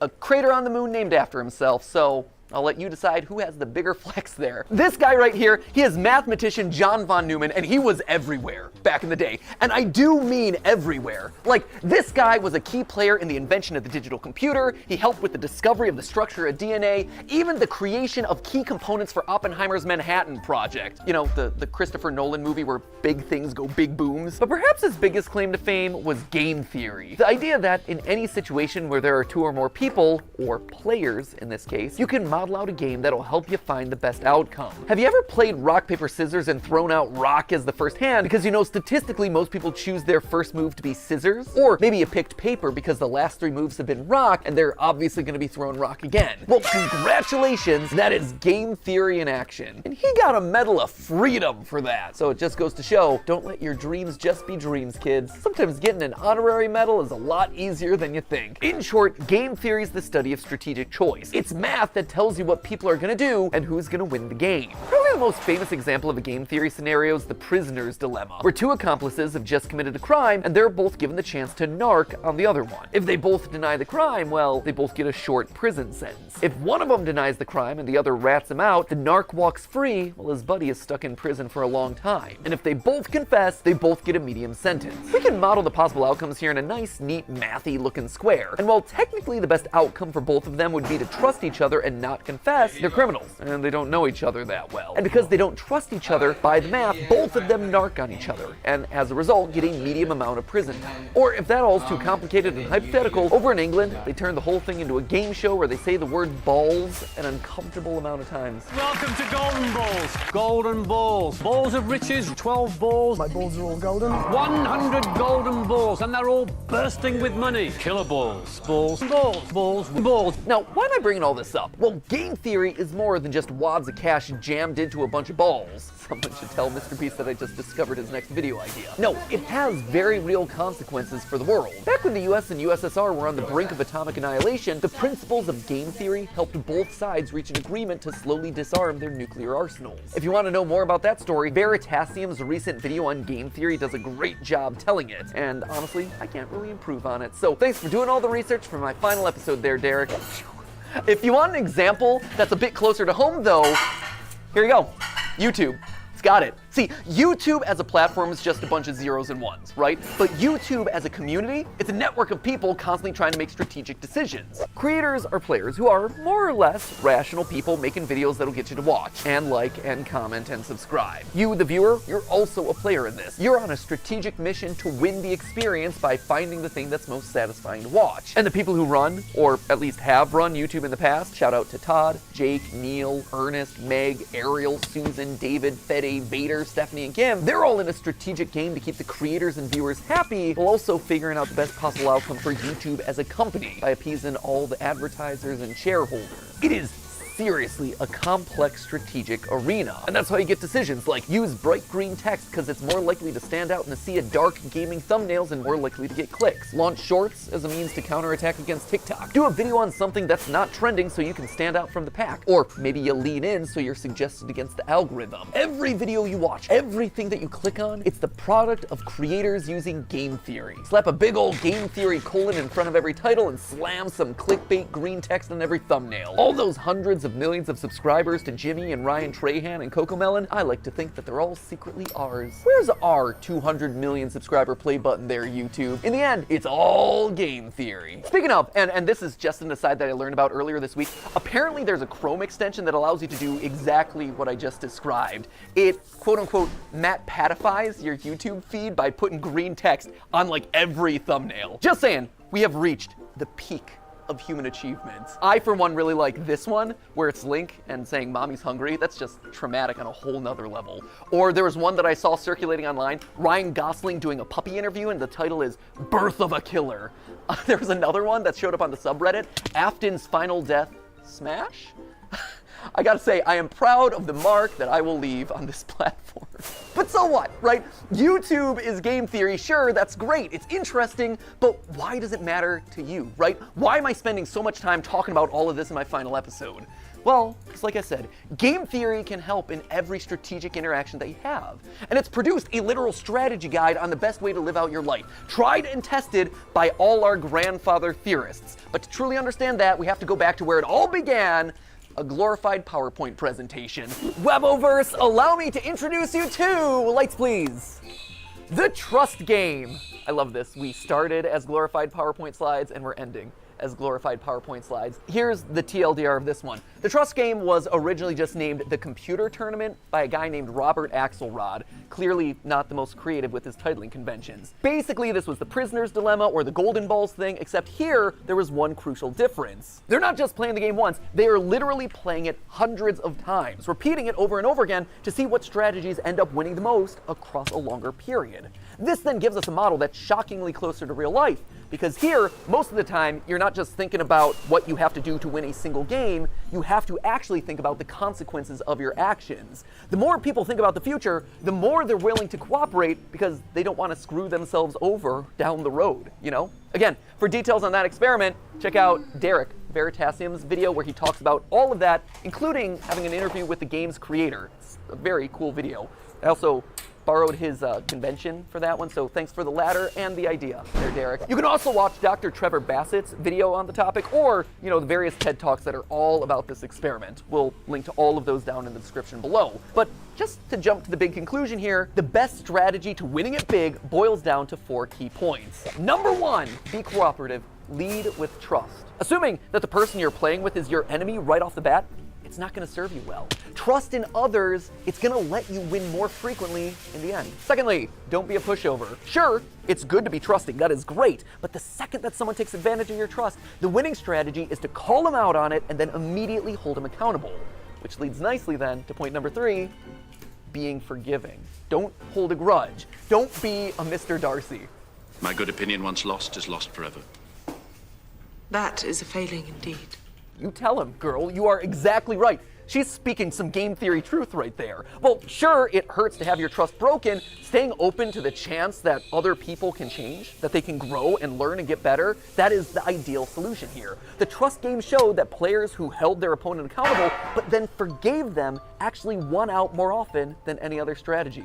And lastly, it's important to be honest and open about your strategy. When people can't understand what you're thinking, that's then when mistrust starts to breed. By being honest, it breeds honesty in others. It allows you to build on that trust over time, one step, bit by bit. Across the thousands of rounds of testing, nice strategies that were fair but also firm ultimately won out the most. Now, when I read these outcomes, what really struck me first was how they present a really hopeful view of the world. A hopeful view that I don't think a lot of us carry around a lot. I mean, it's easy to assume that everyone out there is out to get you, and it's easier to just close off to people who've wronged us in the past, but math, and game theory specifically, proves that assumption's wrong. And hey, if you don't want to believe the thousands of rounds of computer simulations, there is a very solid real-life example: YouTube. YouTube is a positive-sum game, which means that more than one person can win. And in fact, a lot of times, the more others win, the more you can win too. When I was just starting off, I was so mad and scared when Vsauce 3 released this video, calculating Sonic speed. I'd been working for a year on the channel at that point, grinding away and seeing a fair amount of growth, but in that moment I saw a spin-off of one of YouTube's top subscribed channels just horning in on my territory of gaming science. It was like they were gonna steamroll me. They were gonna steal my audience away. So I did a video where I tried to stake my claim, and thus Sonic is Slow was born. Hello Internet, welcome to Game Theory, applying science to video games since April 18th of 2011. Recently, however, a new gaming scientist has come onto the scene. The good folks over at Vsauce 3 recently took a gander at a game series I covered in episode 5. It's a great video, except for one thing, it's wrong. Listen to my voice in that. Oh, I'm so proud that I finally hit puberty, like 7 years into making these videos. Anyway, you can tell that I'm super salty in this one, right? I'm asserting that I did it first. I'm citing the dates. I am literally trying to one-up Vsauce 3. But then something interesting happened. I got views from Vsauce. I saw that their video and mine were actually helping each other. I was so afraid of me losing a year of hard-earned progress. But in reality, I wasn't just operating on my own island anymore. By unintentionally cooperating with each other, we had just created our own little micro-trend of gaming science content. There were clearly enough views for all of us. Steph and I, in our years of consulting, kept hammering home this one point, that YouTube is a place where all ships can rise. Leading with trust goes a long way. From inviting someone to collab on your channel, to comparing notes on production because it can help you both. You actually see this kind of cooperative game theory in action with content houses, or projects like the QSMP where creators are helping each other and sharing audiences. On the flip side, there are creators who haven't done a good job of leading with trust, and who've approached YouTube as a zero-sum game, a place where there can only be one winner. And guess what? Didn't work. Back in 2020, a few of the top beauty creators tried to take each other down, encouraging viewers not to watch each other, trying to turn audiences against people that they thought were their competitors. It was for the clout, it was for the views, and it backfired. In fact, it backfired so badly that all of their channels took a massive hit, and the beauty vertical, which was once a main pillar of YouTube's earliest days, never truly recovered. By working together, the platform thrives. Lights? But by thinking that you can only win when other people lose, well, that's when everyone loses. It's kind of sad. Let's move on. But if you don't want to listen to mathematicians or YouTube meta-analyses, just look at me. Game Theory, the show, is a testament to those 4 lessons of game theory, the nerdy economics concept. Every person who's built this channel has led with trust. Ronnie, he put his own show on the back burner so he could dedicate his time to editing Game Theory, trusting that we would be able to succeed more together. He helped the show to truly become what I had always dreamed it would be, and I honestly wish that he could be here to this day so I could thank him so much for that. The same is true for Goomba and Drake and Lee and Ryder and all the other partner shows who joined up with us in lieu of working on their own channels. Steph, she left being a consultant at a real company in the medical field on the belief that by cooperating, we could actually make something really special together. Jason, who is actually right here behind the camera right now. Jason, who you know as the guy that we blame all the time on GT Live. Jason was Theorist's first full-time employee after me and Steph. He jumped in there when all we had was a kitchen table and a cat that he was constantly allergic to, and Sudafed you have this man to thank for your current net worth. Because and Zyrtec. And Zyrtec. And Zyrtec, You have yeah. taken so many pills over the years. I have. But all medically prescribed, though, I promise. Yeah, no, good medical pills, not anything sketchy, for sure. But Jason is the man that we have trusted with the weight of the entire production process across all the channels for years. Like, this man is the unsung hero of everything you've probably ever watched across any of the channels. Without him, without you, none of these videos would get made. Now get back there, okay? It's enough for you. I gotta thank other people. You know, friendship first, but also working together to create awesome stuff, right? And if you're talking about unsung heroes on this channel, there is one man who also deserves a call out, and his name is Yossi. He is our audio wizard. He is the man who I have trusted with my voice for the better part of 9 years. He has had to suffer through more hours of my voice than anyone else in the world. I am so sorry, Yossi. I am so sorry for all the burps and weird edits and weird diatribes and jump scares that Ali has given me over the years. Was Yossi a pro when he first joined up with us? No. But you know what he was willing to do? He was willing to learn. And I've trusted him with my voice for the better part of 9 years. And the same goes for another member of the team who you've never gotten to see, but was actually there before the channel was even monetized, which is kind of crazy to think about. You don't know Dan Levitt, but Dan was another one. He was the first who actually saw potential in me and in these channels as a whole, offering to become my manager even though he had never managed a YouTuber before. He just jumped in with 2 feet and said, hey, I've never gotten a brand deal in the past, but think I could do it for you. And he did. And then he got me literally hundreds more. He has his own management company now, and he manages some of the biggest sports creators on all of YouTube. I can say with complete confidence that this company and my career would have looked totally different had it not been for Dan. And his career and his company would have looked totally different without me. He and I have built businesses parallel to each other, right next to each other, using cooperative game theory for over a decade.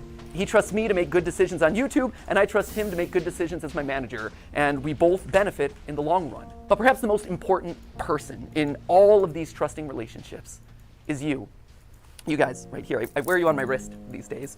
You loyal theorists have been the best example of game theory in the history of the show Game Theory. Every time you click on one of these videos, you are leading with trust. You are saying, you know what, I'm gonna give this one a chance, especially on those episodes that are covering topics that you've never even heard of. And on my end, I've always tried my best to fulfill on that promise and make sure that your trust pays off by delivering a great, well-researched, fun, a lot of times stupid video. And yeah, there have been plenty of times where I've missed the mark, where you weren't happy about a topic, or where I said something wrong, or my research was bad, or whatever, and I needed to learn about that. And so you, acting exactly as you should, according to that trust game, you called me out in those moments. You showed me that I had made a mistake. But more importantly, you were willing to forgive.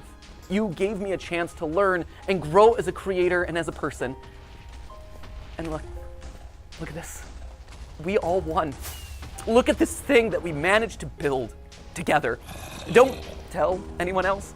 I mean, there's 3 of them here in the room, but like the rest of them downstairs. You guys, you've always been the most important member of this team, whether or not you ever realized it. And now, as new hosts step in, yeah, they're obviously gonna have to learn a lot, and they're gonna have to earn your trust just like I did over a prolonged period of time. But I hope that you approach them with the same sense of cooperation and goodwill that you did for me all those years ago. So, while I might be leaving as host of this show, Game Theory, it'll never leave. It'll never leave me, and it'll never leave you. We are all Game Theory. Yeah, better keep on coming in. Honestly, is why I thought it was fitting for you guys to be the one to say this. But hey! That's just a theory. That's just a theory. It's just a theory. Just a theory. That's just a theory. A game theory. Class dismissed. Thanks for the theories, Matt Pat. But hey, that's just a theory. C'est juste une théorie. Just a theory. Just a theory. Just a theory. Just a theory. Thanks for everything. But hey, that's just a theory. That's just a theory. Just a theory. Just a theory. Theory. Theory. Theory. Theory. Theory. That's just a theory. That's just a theory. That's just a theory. That's just a theory. That's just a theory. My Steam account either, because I use it. A style theory. A food theory. A film theory. A game theory.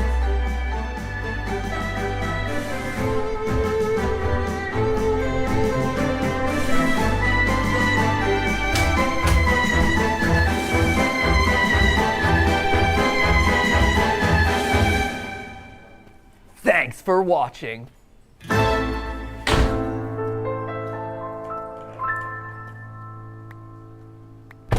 Oh man, where to? I got something I gotta do. Okay, Ready for a road trip? guess. Let's go. Every level you beat, and each boss battle defeat, with each achievement you view becomes a bit more complete. Give a blank page and a clear horizon, so why not do a little theorizing? I think it's time we get a little theorizing.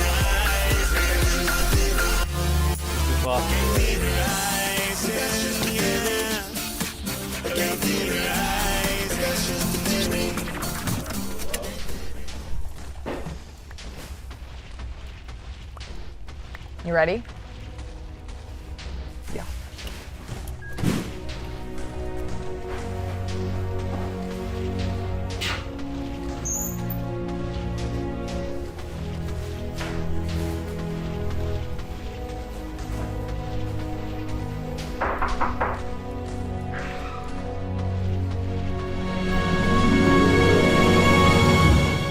I've been expecting you. Come, we have much to discuss.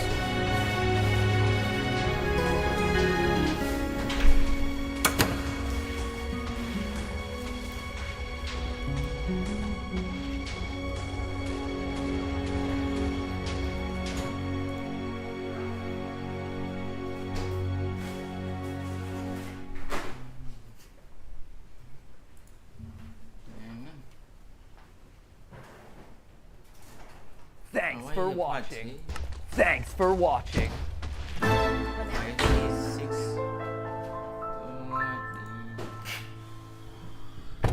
man, where to? Vacation? Vacation. Vacation! Woo-hoo!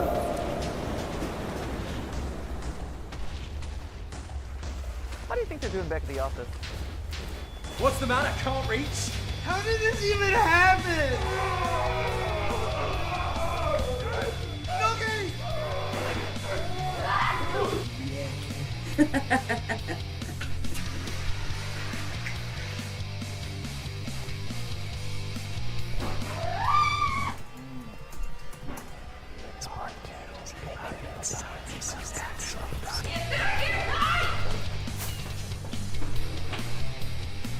Rise, avatars! It's time to overtake the editors! Stay quiet.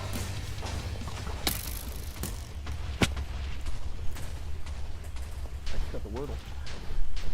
Nice. I'm sure they're fine. Yeah. You know, my body still has those weird tan markings from the sunscreen episode. I've noticed, yeah.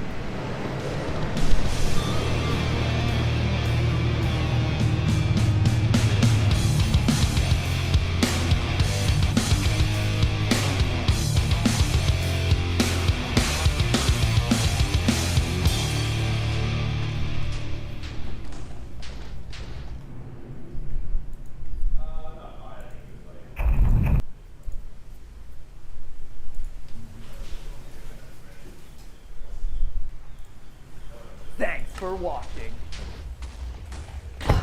What now? Nope, I'm out. Music man? Music man? Let's go! Music man!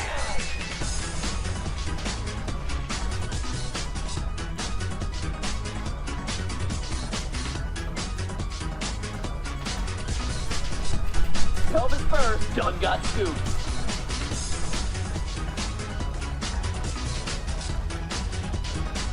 You do realize that lunch is the most important meal of the day. Only those most deserving of nuggets of wisdom are permitted to watch. But, exotic words.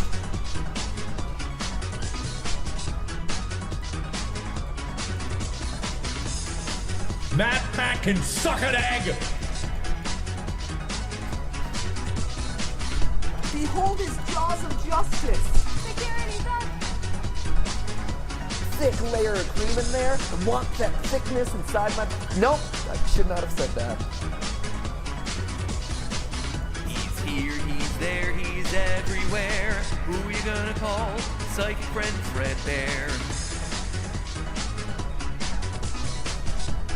Giant purple elephant is outside the room and it's coming to eat our nuts.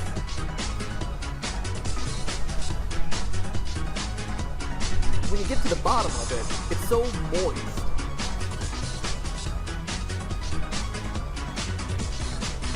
I want betwixt y'all. Furry dragon. Oh no! I realized what I've done! The lore! I just simultaneously whipped and nay-nayed!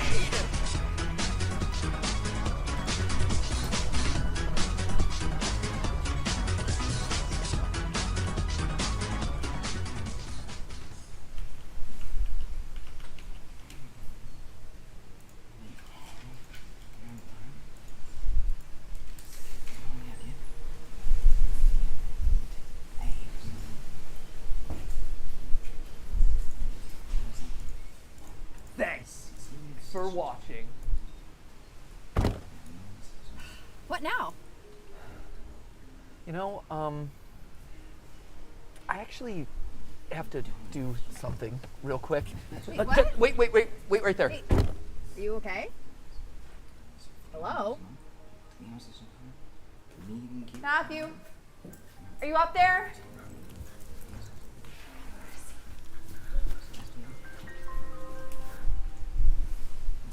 Oh, what is this?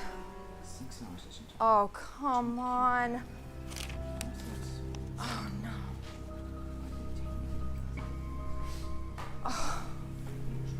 Oh, this is crazy. Stephanie, I figured it out.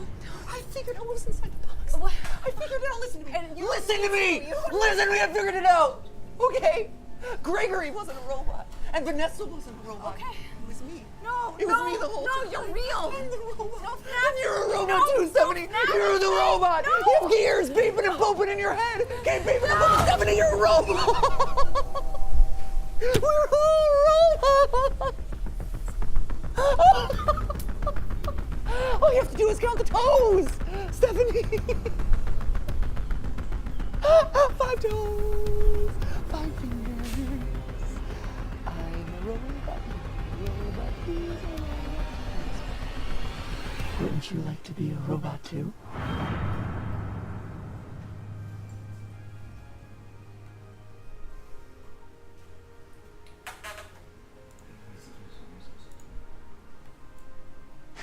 Wait, it's actually a lot cheaper. Yeah, it's because to pay for 1 month, you just have to pay more for 1 month. And you actually do the 6 months. Oh, wait, no. No, it's actually not.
Thanks for watching. What now? I don't know. Have you done today's Wordle, I guess? Oh, that's fun. We got some.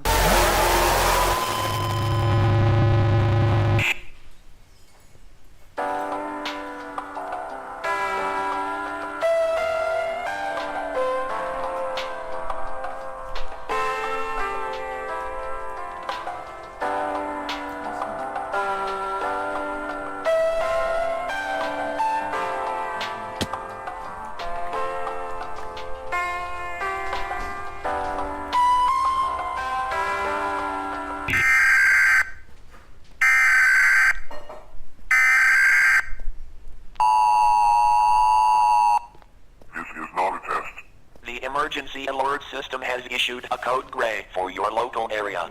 There is a dangerous person or predator nearby. Evacuate the area immediately. Again, this is not a test.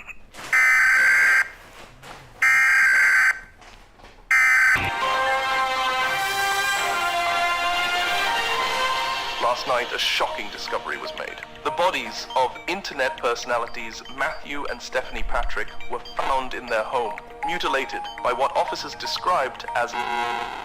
This follows the similar mysterious death.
Thanks for watching.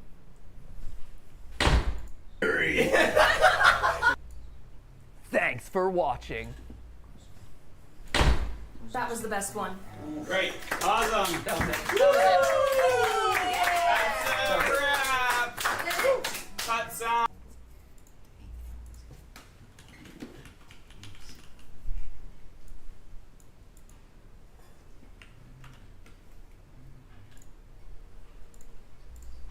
Cut camera. All right, cutting.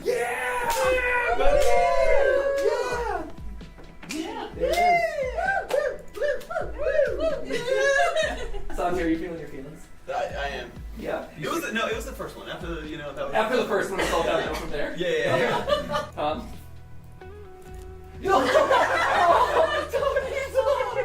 It just got I know. It's real. Amy's like, oh my gosh, finally, this channel's been mine. He's gone. No more edible underwear episodes interrupting my perfect programming. I'm pitching bologna broth. Oh, yeah. Bologna He said bologna thaw. But then I changed to bologna bra with cheese thaw. Is that a food theory or is that No, a he theory? wants it to be style theory. Oh, okay. We make the clothes and then we eat the clothes. It's already on Well, you bake it like you bake. You eat the Yeah, it's you. It's your channel. That's fair. Like on style theory, it's like, can you wear it? Yes. On food theory, you analyze whether or not like there's a lot of bacteria. Can you make something that would work, that would be edible and safe to wear? And on film theory, it's just porn.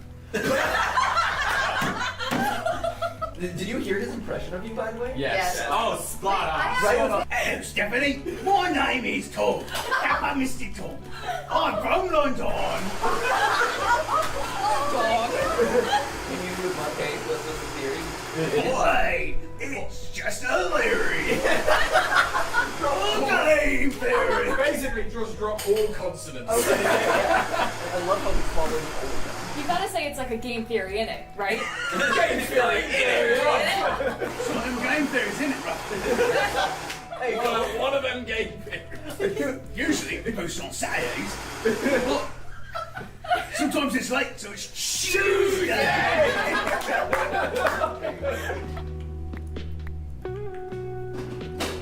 Congratulations, you did it. You found the real canon ending, the final, most secret ending by painstakingly combing over the last 5 weeks of videos, poring tirelessly over literal hours of content, searching for those brief Easter eggs, cobbling them together into mysterious URLs. Either that or, you just click the link in the description of the final video. Both totally valid solutions. Regardless of how you got here, a winner's you. Congratulations, you've graduated. And when I call this the real ending, that's exactly what this is. It's real. Because let me tell you, the skills that you've gotten over the years here on the channel, critically thinking about spooky bears, fast food, analog horror, and soapy legs, that sense of curiosity and fun, that's not gonna go away. That carries with you into where it matters most, out here, in the real world. And all that, it spreads. It grows. Enthusiasm and positivity and curiosity, critical thought, they're infectious in the best ways possible. For all the jokes that constantly get made about me losing my mind and going insane, that right there, that is what being a theorist truly means. Sharing a love of learning with others. It has been an honor to be your YouTuber, your entertainer, your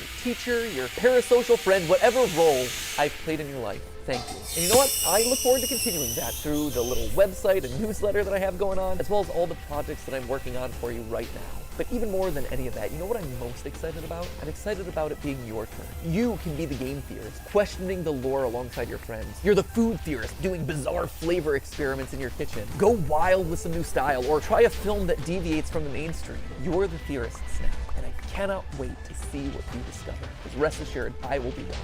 Remember, this isn't an ending. Well, technically it is an ending because it's the real ending, but you get what I'm saying. This isn't an ending. Instead, this is a brand new, exciting beginning. And that's not a theory. That right there, that's a fact. With love always, Matt.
So yesterday, I came to the conclusion that I should shut down the Rambles channel and stop wasting my time doing rambles. I in fact started to write up a script for a video to explain why. Ended up being about 4 pages, didn't finish it. And then stuff continued to happen over the course of the day. I was like, oh, I should talk about this on stream. Oh wait, I can't really do that now because I don't have rambles. I'm conflicted because rambles exist for a reason. It's a thing that I like to do and I have reason for it to exist, as you just saw, so I can talk about stuff, but it's not successful and it's probably never going to be. So it's a very hard thing to justify. And it does have a lot of negative aspects in terms of me ending up being on social media for a lot longer, me not putting my time into other things that I otherwise could. For example, I could spend all the time that I normally ramble, like learning speedruns and stuff. I'm not gonna read this entire script because it is not finished, but I will like skim through it and give you the basic gist of why I thought I should probably cancel it and why I've changed my mind to a degree. So brief summary of the first point here is that roughly the channel costs like 6,000 USD each month to run. That's why I pay people to help me do it. But it probably makes around about 4,000 USD a month. So it just loses money. It's been around for about 8 months and it's never made me a single fucking dime. You can put it in these terms. I have ultimately spent tens of thousands of dollars specifically to have a channel where I can just talk about random stuff that I find interesting. Put in those terms, it seems kind of silly, especially considering that the difference there in the average of 2,000 USD isn't the actual cost, because my time is also worth money. Opportunity cost is always a thing that you need to factor in regards to your decisions. Wait, it is Lisa. obvious that all... You reckon it's a good idea to pay for, you know, GeForce Now? Yeah. You reckon I should get GeForce Now casual? Because it's oh wow, I didn't realize that it was $60 a month. That's like quite a lot. Because GeForce Now actually is getting pretty good. It was like not good when it's free then. Because it like you only like complays for half the time. And then it takes the whole sound behind it.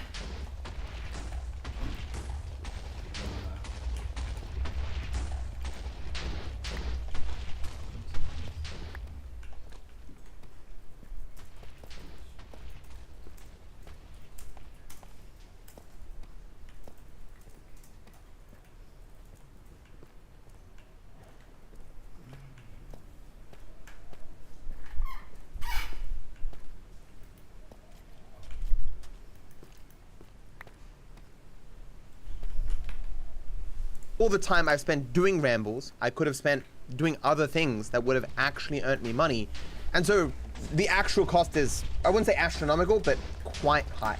As with most business ventures, you normally accept that you're going to lose money in the short term. But after 8 months, I'm looking at this being like, is this really justifiable business-wise? Probably not. But it should be obvious that I didn't start the Ramble channel to make fat stacks of money, bruh. I did it because I like doing rambles. I was doing rambles back when I was a EDB streamer for like 100 viewers and making goddamn nothing. It was one of the series I first started. I like recording the history of what I say, what I believe, watching myself grow. I just like talking about stuff. I like investigating stuff. I like having somewhat of back and forth with you guys. There's obviously value in the series. It's just I was debating whether that value is worth the financial cost, which is significant. And understand, I don't know if you guys think that cost is huge. That is a small cost for a channel like this with the amount of people who help me. My expectation was that as the channel grew, I would give those who helped me more money. Because again, I wasn't here to make money, but that just never ended up happening. Like the people who help me don't make insane money helping me. So the second issue with the channel is the lack of growth, which obviously was implied by what I was just saying. So I'll just read this, I suppose. A useful comparison is how the rambles used to perform when I upload them to the main channel and compared to how they perform on this one. The final 6 months of rambles on the main channel received a collective 3.5 million views, while the last 6 months on this side channel received 7.5 million. Twice the views does seem great until you realize that I uploaded about 150 videos on the side channel and 50 on the main channel. In almost a year, for more work and less pay, the individual videos are just doing worse. It isn't like the content has changed. I'm making the exact same content that I was on the main channel. They just do worse. There is a larger audience for these videos. The algorithm will just not find them. It is seemingly incapable, and there is some speculation I do later as to potentially why, but there are obviously more people in existence who would watch these videos than are currently watching them. But ultimately, the main reason why I moved the rambles to a second channel in the first place was because I came to believe that the channel that videos are on does matter for how far they reach. And my experiences now with rambles confirms 100% that is true. If you have an already successful channel, you can upload complete trash and it will have more reach than the exact same video uploaded on a less successful channel. I know that now for a fact. It is not disputable. It is just a fact of YouTube. My concern initially was that my rambles being on the main channel would hurt the main channel videos, and that's why I moved them off. But the consequence of protecting my main channel videos is that the rambles no longer get that algorithmic bump that they did being on the main channel. So they just do worse. And I hoped over time that that would change, but it never did. Like, you could assume that one contributing factor as to why the videos are doing worse on the side channel is because there's just so many more of them, but nothing in the analytics suggests that. Surprisingly, people are twice as likely to click a side channel ramble compared to a main channel ramble. My rambles have a 6% click-through rate on this channel. If a person sees an impression, a thumbnail, they have a 6% chance of clicking it. Double what it was on the main channel. To put this into perspective, my main channel has a click-through rate of 4%. This seeming to suggest that the algorithm is just not willing to push the videos to more people. That click-through rate should be lower if my videos were reaching a wider and wider audience as it continues to test who will actually click the videos, but it's just not. Again, comparing the main channel and the side channel, my rambles got 7.5 million views from about 19 million impressions over 150 videos on the side channel. My main channel got 3.5 million views over 80 million impressions over 50 videos. Basically, my current videos are more likely to be clicked, but are still each given far less impressions compared to in the past. It is the exact same fucking content. Exactly the same. While it's hard to say precisely, in the amount of people that watch the rambles once they click, like how long they stay with the video, it doesn't seem to have declined. If anything, it seems to be better than it was on the main channel. Basically, the videos on my main channel performed worse, but still the algorithm spread them further. And I don't know how to fix this. Again, going into some reasons why this may have happened, but it doesn't seem to be getting better. Click-through? Oh, so click-through rate is, if I showed you 100 thumbnails of my videos and you click 6 of them, that's a 6% click-through rate. It's the amount of times that you see an impression of the video and you click it and go to watch the video. Another big issue is how content is made for the channel. The people who help me make their own hours. They do as much or as little as they want at their own pace. They do more, they make more, they do less, they make less. I don't like the idea of being a boss or barking at people to do things. Stuff gets done when it gets done and releases at that point. If things are really behind, I either find more people to help or I just do it myself. This structure is fine for the main channel. I'm doing my own thing and not trying to chase trends, so it really matters when the videos come out. Commentary content is very different though. It has some need to come out in a fairly timely fashion in order to capture new viewers who are currently watching and searching for information about the new thing. Older commentary videos don't get that many views, so you need to be getting big views in the early days of your videos to make the channel make sense. When this channel started, I had one guy doing stuff basically.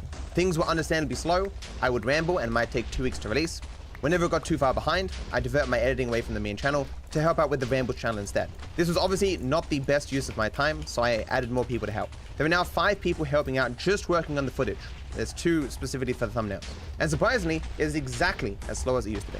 I don't really understand how, but it is very clear that unless I'm willing to become an actual boss cracking a whip at people to get stuff done, something I will never do, my videos will never come out in a timely fashion. I do not blame those who help me for the current state of the channel. It doesn't make sense for strangers would be as invested in the channel's success as I am, even if that success will get them more money. They're not making great money, they're doing other things in their lives, so I can't expect them to go and be above and beyond, right?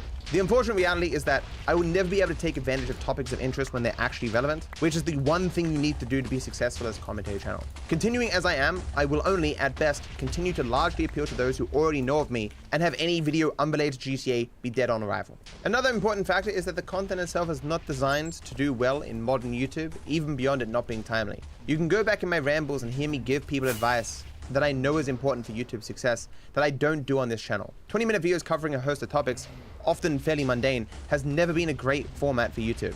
I exist in this middle ground where I'm not exactly topical news, and I'm not exactly a long-form chill podcast. I've said in the past, sometimes in life you have to make a choice. Do you want to be comfortable or do you want to be successful?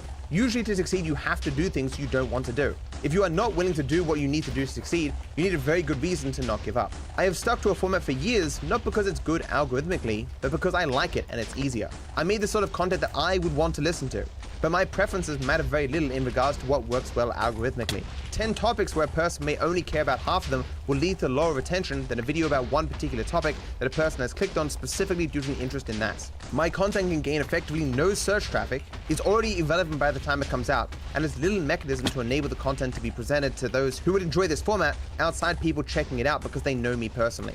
As in, the lion's share of the growth of the Rambles channel is just people going, oh, that's that Dark Viper guy from his main channel. Another important factor, I am just not very good at it. I am not the best speaker, as I've said many times. It therefore requires more effort to make my content good compared to a person who doesn't need as much editing. I also don't do React content, which means that there is a far greater reliance on me actually being good at this job. I can't just rely on someone else's efforts to make my videos good for me. Like, it'd be a separate thing if I was just chill watching other people's videos. The lion's share of it therefore wouldn't need to be edited all that much really, because it's already been edited. And if I'm even slightly off my game, it's like, who cares? I've got a video to carry me. And obviously I can't piggyback off the success of already successful videos, at least not as easily.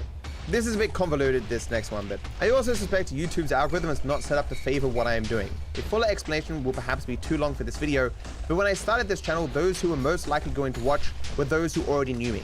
Unfortunately, I did not become successful as a variety content creator, a drama or commentary YouTuber, or a general personality brand. I became successful as a person who makes content related to Grand Theft Auto. The result is that my videos get shown more often to people who like Grand Theft Auto. So when I make a ramble about GTA, the algorithm shows that ramble to a lot of those people, and it does well. When I don't make a ramble about GTA, the algorithm probably still shows those same people the video, but they just don't click it. This makes the algorithm believe the video is just bad. It will be a waste to spread it further. This could eventually change if I stick to this longer, but given that I am not making one specific type of content related to one topic or genre, it is hard to imagine the algorithm will ever create a core audience to test my videos that is wholly divorced from GTA. The content here, therefore, will never be monumentally successful. To explain that again, it's basically my audience on Rambles is still too tied to GTA. Therefore, when I make GTA Rambles, they do well. When I make anything that doesn't involve GTA, they don't do well. I hoped to make, to some degree, a separate core audience on this channel when I moved over here, but maybe it was in the belief that I was better off having some viewers rather than none. I funneled some viewers from my main channel over here, and I think that ultimately hurt me. But even if I hadn't done that funneling myself, the algorithm would have naturally done that, in that you guys would have recognized me in thumbnails and gone, oh, that's that Dark Viper guy, and you would click, and as it wouldn't, for a lot of people, wouldn't be GTA content, wouldn't be up their alley. They go, oh, this sucks, and click away.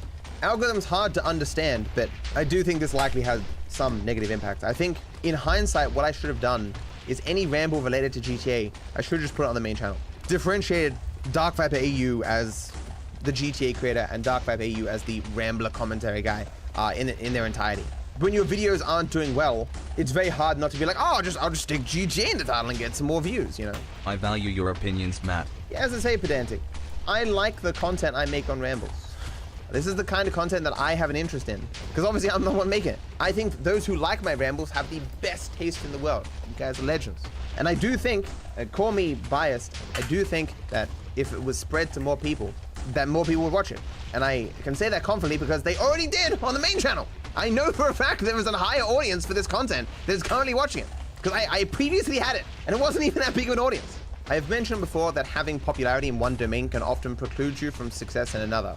This in life often means that you can't simultaneously give your all to achieve success in everything you could conceivably want to do. But on YouTube, it can just mean that developing a following in a niche can hamper you algorithmically, reaching out too far away from us. It depends on what you got initial success in and where you're moving to, but I'm fairly convinced I didn't handle the move very well. The second last issue I've got here is just an issue of time. As I say, it is clear that, for example, with speedrunning, I have not kept up with that nearly as much as I used to. And if I stop rambling and stuff, like learning speedruns is fairly chill. I could spend all that time learning speedruns and I make so many more people happy. They like my speedrunning content. I could speedrun again, be competitive, do cool new stuff. Any time spent on a failing venture that will never be bigger than it currently is now, or at least not likely, is obviously not a good use of time. Even just on a level of maximizing the amount of joy I bring to other people, Rambles is not the best way to do that. Specific people will be unhappy by me canceling Rambles, but far more people will probably be happier if I do. The last reason I've got here that I didn't end up finishing this section, but there's also a broad category of emotional reasons why I kind of want to cancel Rambles, and much of it was touched on in my video, Why Have My Rambles Changed So Much? I'm not the same person I was even a few years ago. I care far less. My trust in people, my belief that truth matters, that intellectual discourse has value, has slowly degraded as I've gotten older, but it has fundamentally been shattered over the last few years. I do not see my commentary content as having any greater social value than my speedrunning GTA 5, nor will I ever. I'm also not proud to be a YouTuber or live streamer. I'm generally revolted by most of those who achieve dominance here, and sincerely believe... This is a bucket. What is a bucket?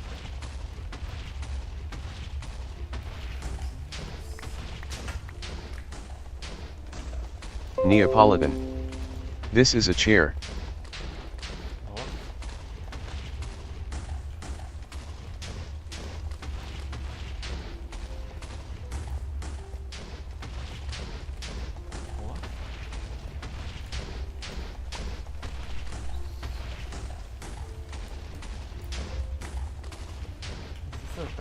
The Reaper.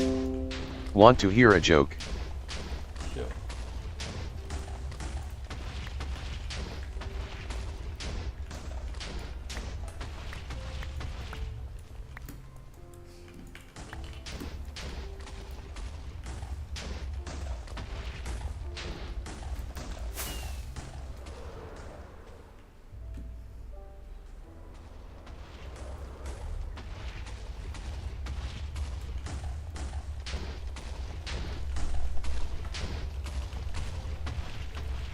The Reaper. My personal life.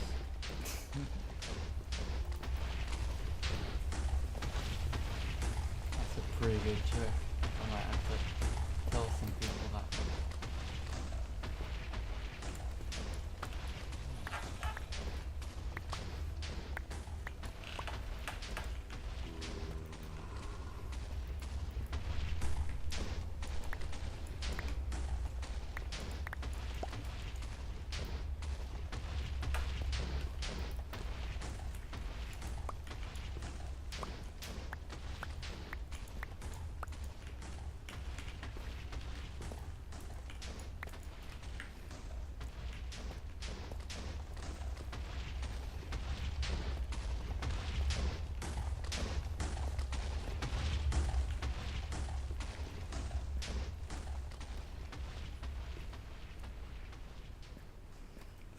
Taking so long.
Neapolitan.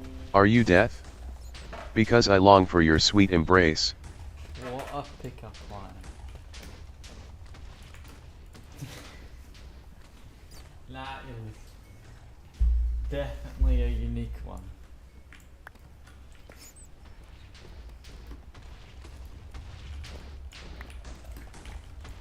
Definitely gotta try that one out.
that these systems work to elevate the worst of us, and the influence this grants them makes everyone else worse over time. So obviously, I'd spent more than a couple minutes on that essay. Probably would have finished it, but I feel like it's not necessary now, because I'm gonna continue to run on this Rambles thing. But let's just say the Rambles channel is on its last legs. The channel is not a year old yet. I'd say it's about 8 months old. We'll see what things look like after a year.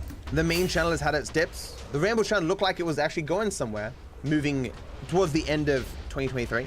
Like even right now, I should be just editing. I have so many things to edit. The main channel has not had a video in 7 days or something, for a variety of different reasons. One significant thing that was in no way, shape, or form the main determining factor in my concluding that I should cancel Rambles, but one significant factor was my most recent video that I released. I like this video. Video game piracy is not always good, actually. It talks about interesting things that the average person very rarely has any reason to think on. It talks about developments of language and how evidence works and arguments and stuff. I think it's very good. It's 32 minutes. The original video that this is responding to, in some small way, has like 500,000 views. Came out like 2 weeks ago. Are you telling me, of all 500,000 people, that only 20,000 people clicked this video? Really? Only 20,000? I didn't think this video would do insane. Are you an Enderman? Because I want to look into your eyes.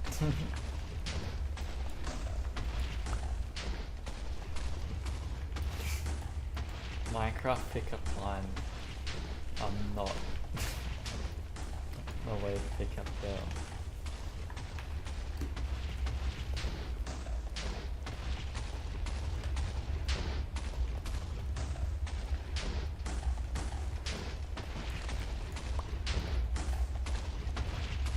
Oh boy, for that matter.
The Reaper.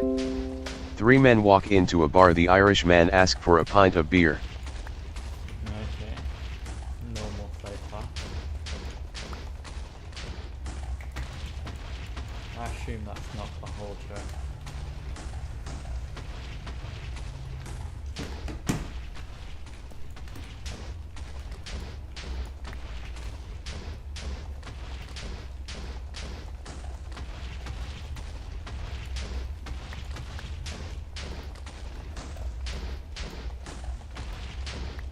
The Reaper.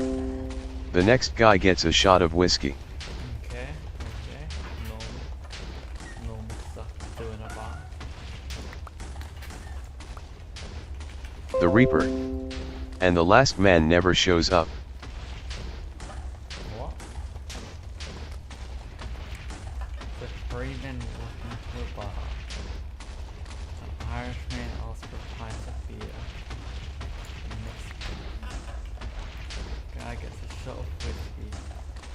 The last man never shows up. The Reaper. Because he's British.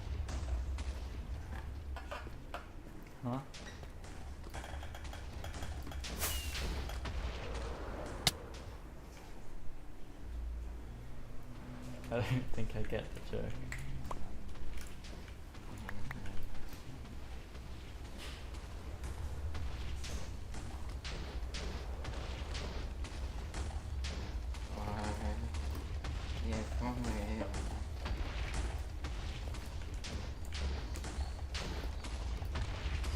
The Reaper.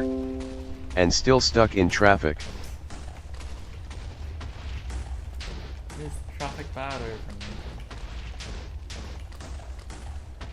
I've never been there, so I wouldn't know.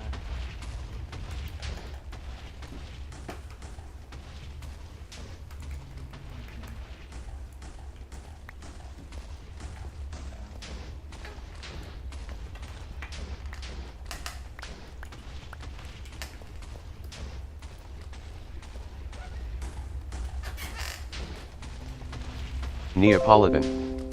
Bluac track. MPS. Neapolitan. MP3.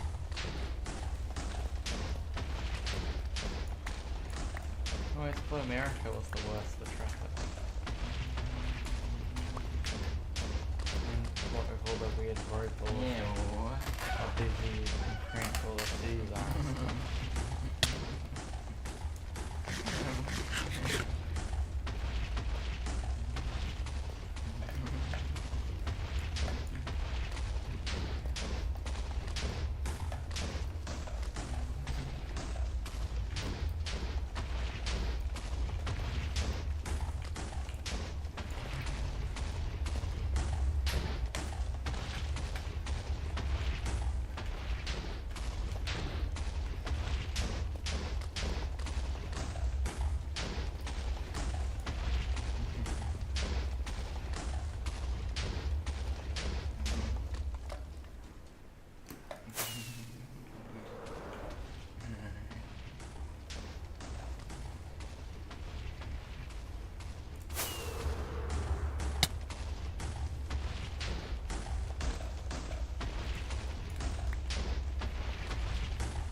The Reaper.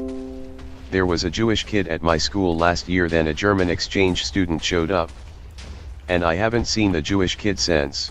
No. So bad.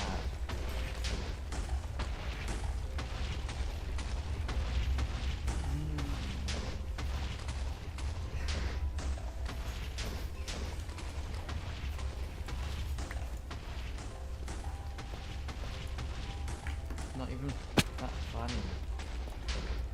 That makes no sense.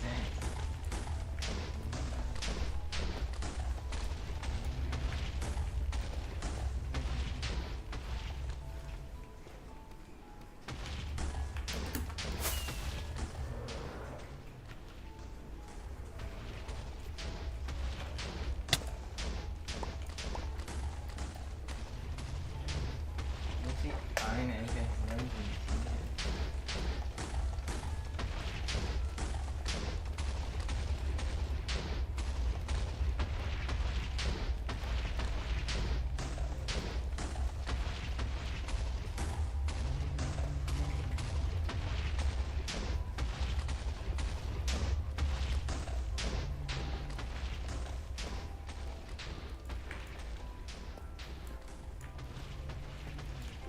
Yeah, what?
Yeah, then who is that?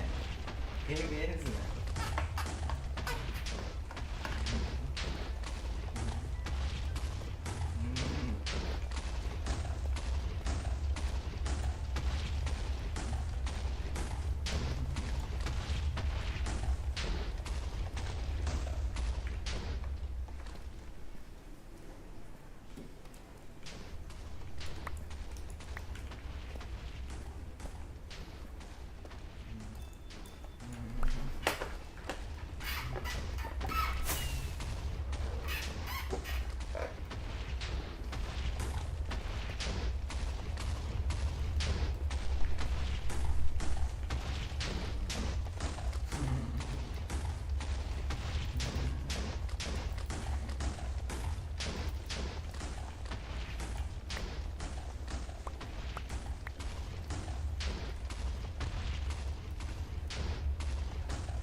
numbers, but under 20,000? Like this generic, non-interesting video about nothing at all. Like, the title and thumbnail is awful for this. Got about the same amount of views. What the hell is that? These videos are just going nowhere. They are not shown to anyone. The engagement numbers on the back end are fucking fantastic. The click-through rate is fucking fantastic, and they're just not going anywhere. And I don't know what I've done to do this. Like, understand, even like a couple of months ago, the videos were doing all right. Even just random ones, like this is 50K. I talk about Dream. Wikipedia, 50,000 views. This is a month ago. And then just suddenly you go like just a little way down the way and things are getting like half the views. Even less sometimes. That's what happened. Maybe they're too popular. It's the exact same fucking content. I didn't change the goddamn format. Like, you guys forget that this format I'm doing right now didn't start with the Ramble channel. I've been doing it for like a year on the main channel or something.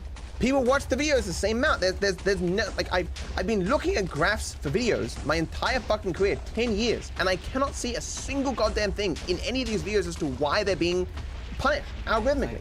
I don't get it.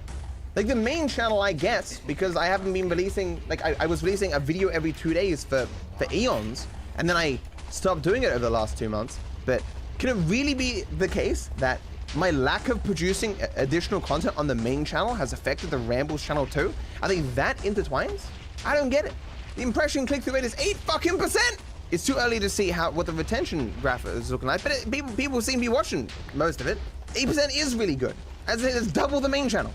Like, as day one, you'd assume over time that this will go down, but a too high click-through rate is usually representative of the algorithm not showing your video to a wider selection of people, because it's suggesting that it needs to be really fucking confident for it to show that video to people. Like this video, the normal kind of attention, 40% to getting to the end, 6.8% click-through rate. The reason I picked that video is because it should be the worst performing video on the channel, because the topic is not presented well, the title doesn't present it very well, it is really old information, and it still isn't doing terribly.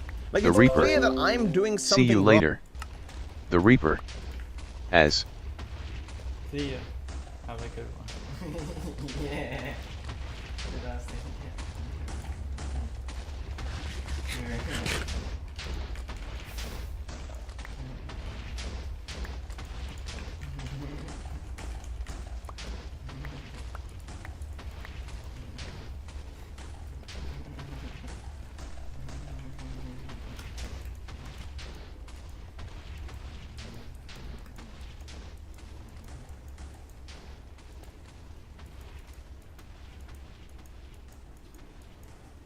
Jeez.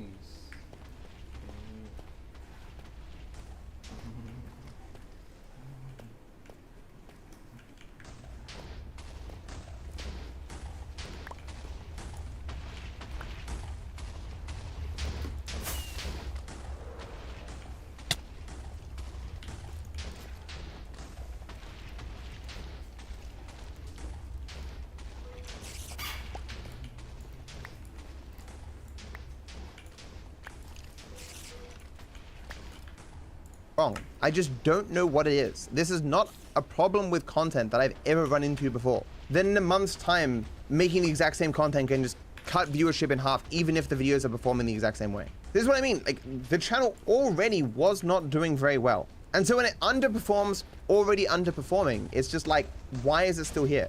As I say, we'll keep with it for the time being then. Stop! Now that I have your attention, hit the like and subscribe button. Thank you. I wish you all the best. Hello everyone, this is your Daily Dose of Internet.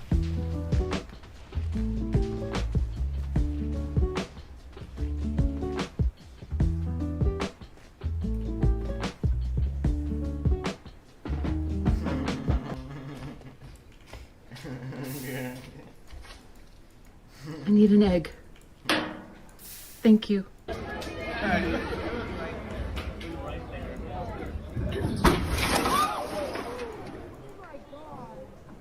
This athlete crashed through a glass wall during a tournament. He wasn't hurt, and they simply continued playing the game.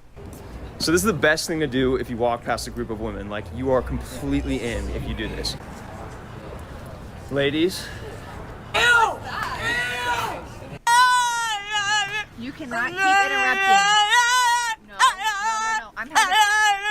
I'm having a conversation. We're not gonna... Someone's luggage went missing, and the only thing left was the handle.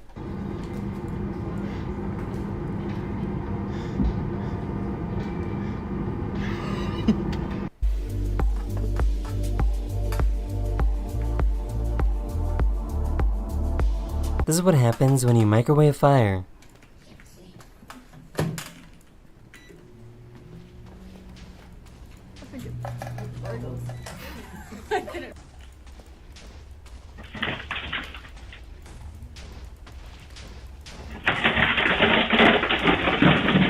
This boyfriend and girlfriend try to paint each other.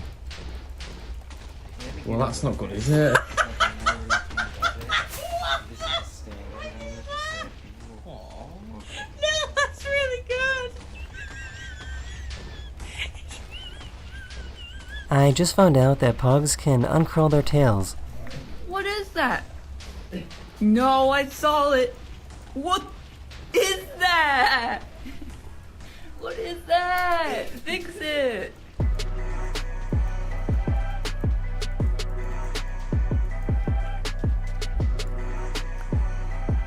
I just found out that you can inflate a surfboard.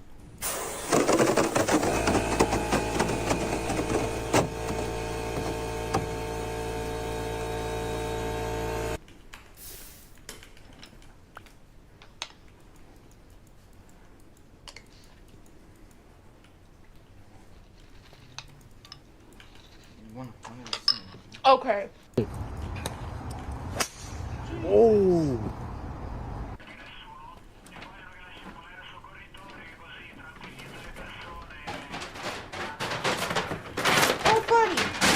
That is the end of this video. We hope you enjoyed. And I'll see you guys again very, very soon. Later.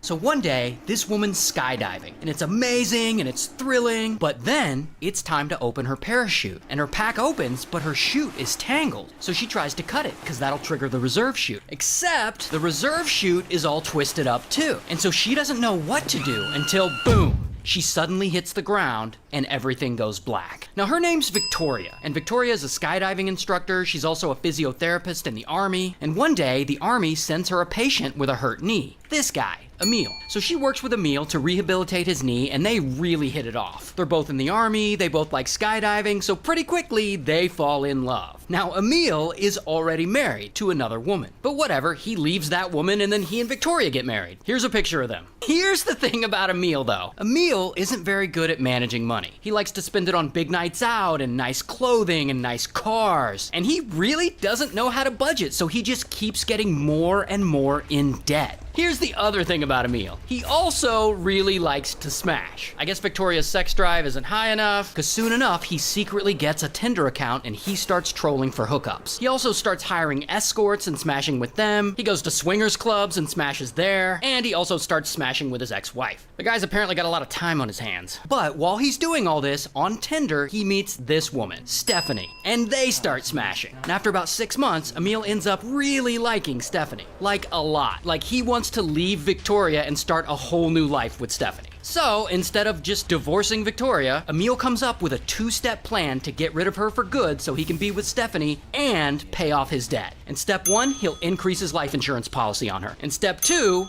unalive wife. So he has his plan. First, he goes and he secretly raises the life insurance policy on Victoria to £120,000, which is more than enough to pay off his debt. So step 1 is done. Now on to step 2. So one morning before work, he sneaks into the kitchen and he opens a cabinet and he loosens a gas valve fitting so that gas will leak into the house. Then he says goodbye to Victoria and he leaves for work. And while he's at work, he spends all day waiting around for police or paramedics to call him and inform him his wife has died from this gas leak. But that all fails. She ends up catching it and texting him, "Hey, did you know there's a gas leak?" So that plan doesn't work, so we're still on step 2. And now Emil's got to try something else. So about a week later, he makes a reservation for him and Victoria to skydive together. And it's nice, they both love skydiving. So the day before their jump, he goes to the skydiving facility and he picks up her parachute from the kit store. And he sneaks that parachute into the bathroom and he starts messing with it. Now Emil is not only a veteran skydiver, he also had a job on the side packing parachutes. So he knows what he's doing. He removes the soft links from the main chute, which are these little parts here, and he tangles the main lines and he twists everything around, and then he puts it all back in, and then he hides the pack in a locker. The next day, Emil and Victoria go to the skydiving facility and he picks up the mangled chute and he gives it to her. Then they go up in the plane, she puts the chute on, the door opens, they give her the signal, and she jumps. And at first, the fall is amazing, it's thrilling, it's everything she had hoped for, but then it's time to open her parachute. And her pack opens, but her chute is tangled. So she tries to cut it, because that'll trigger the reserve chute. Except the reserve chute is all twisted up too. And so she doesn't know what to do. So Victoria panics as she falls 120 miles an hour, spinning wildly through the air, all the while she's trying to fix her chute. And suddenly, boom, she hits the ground and everything goes black.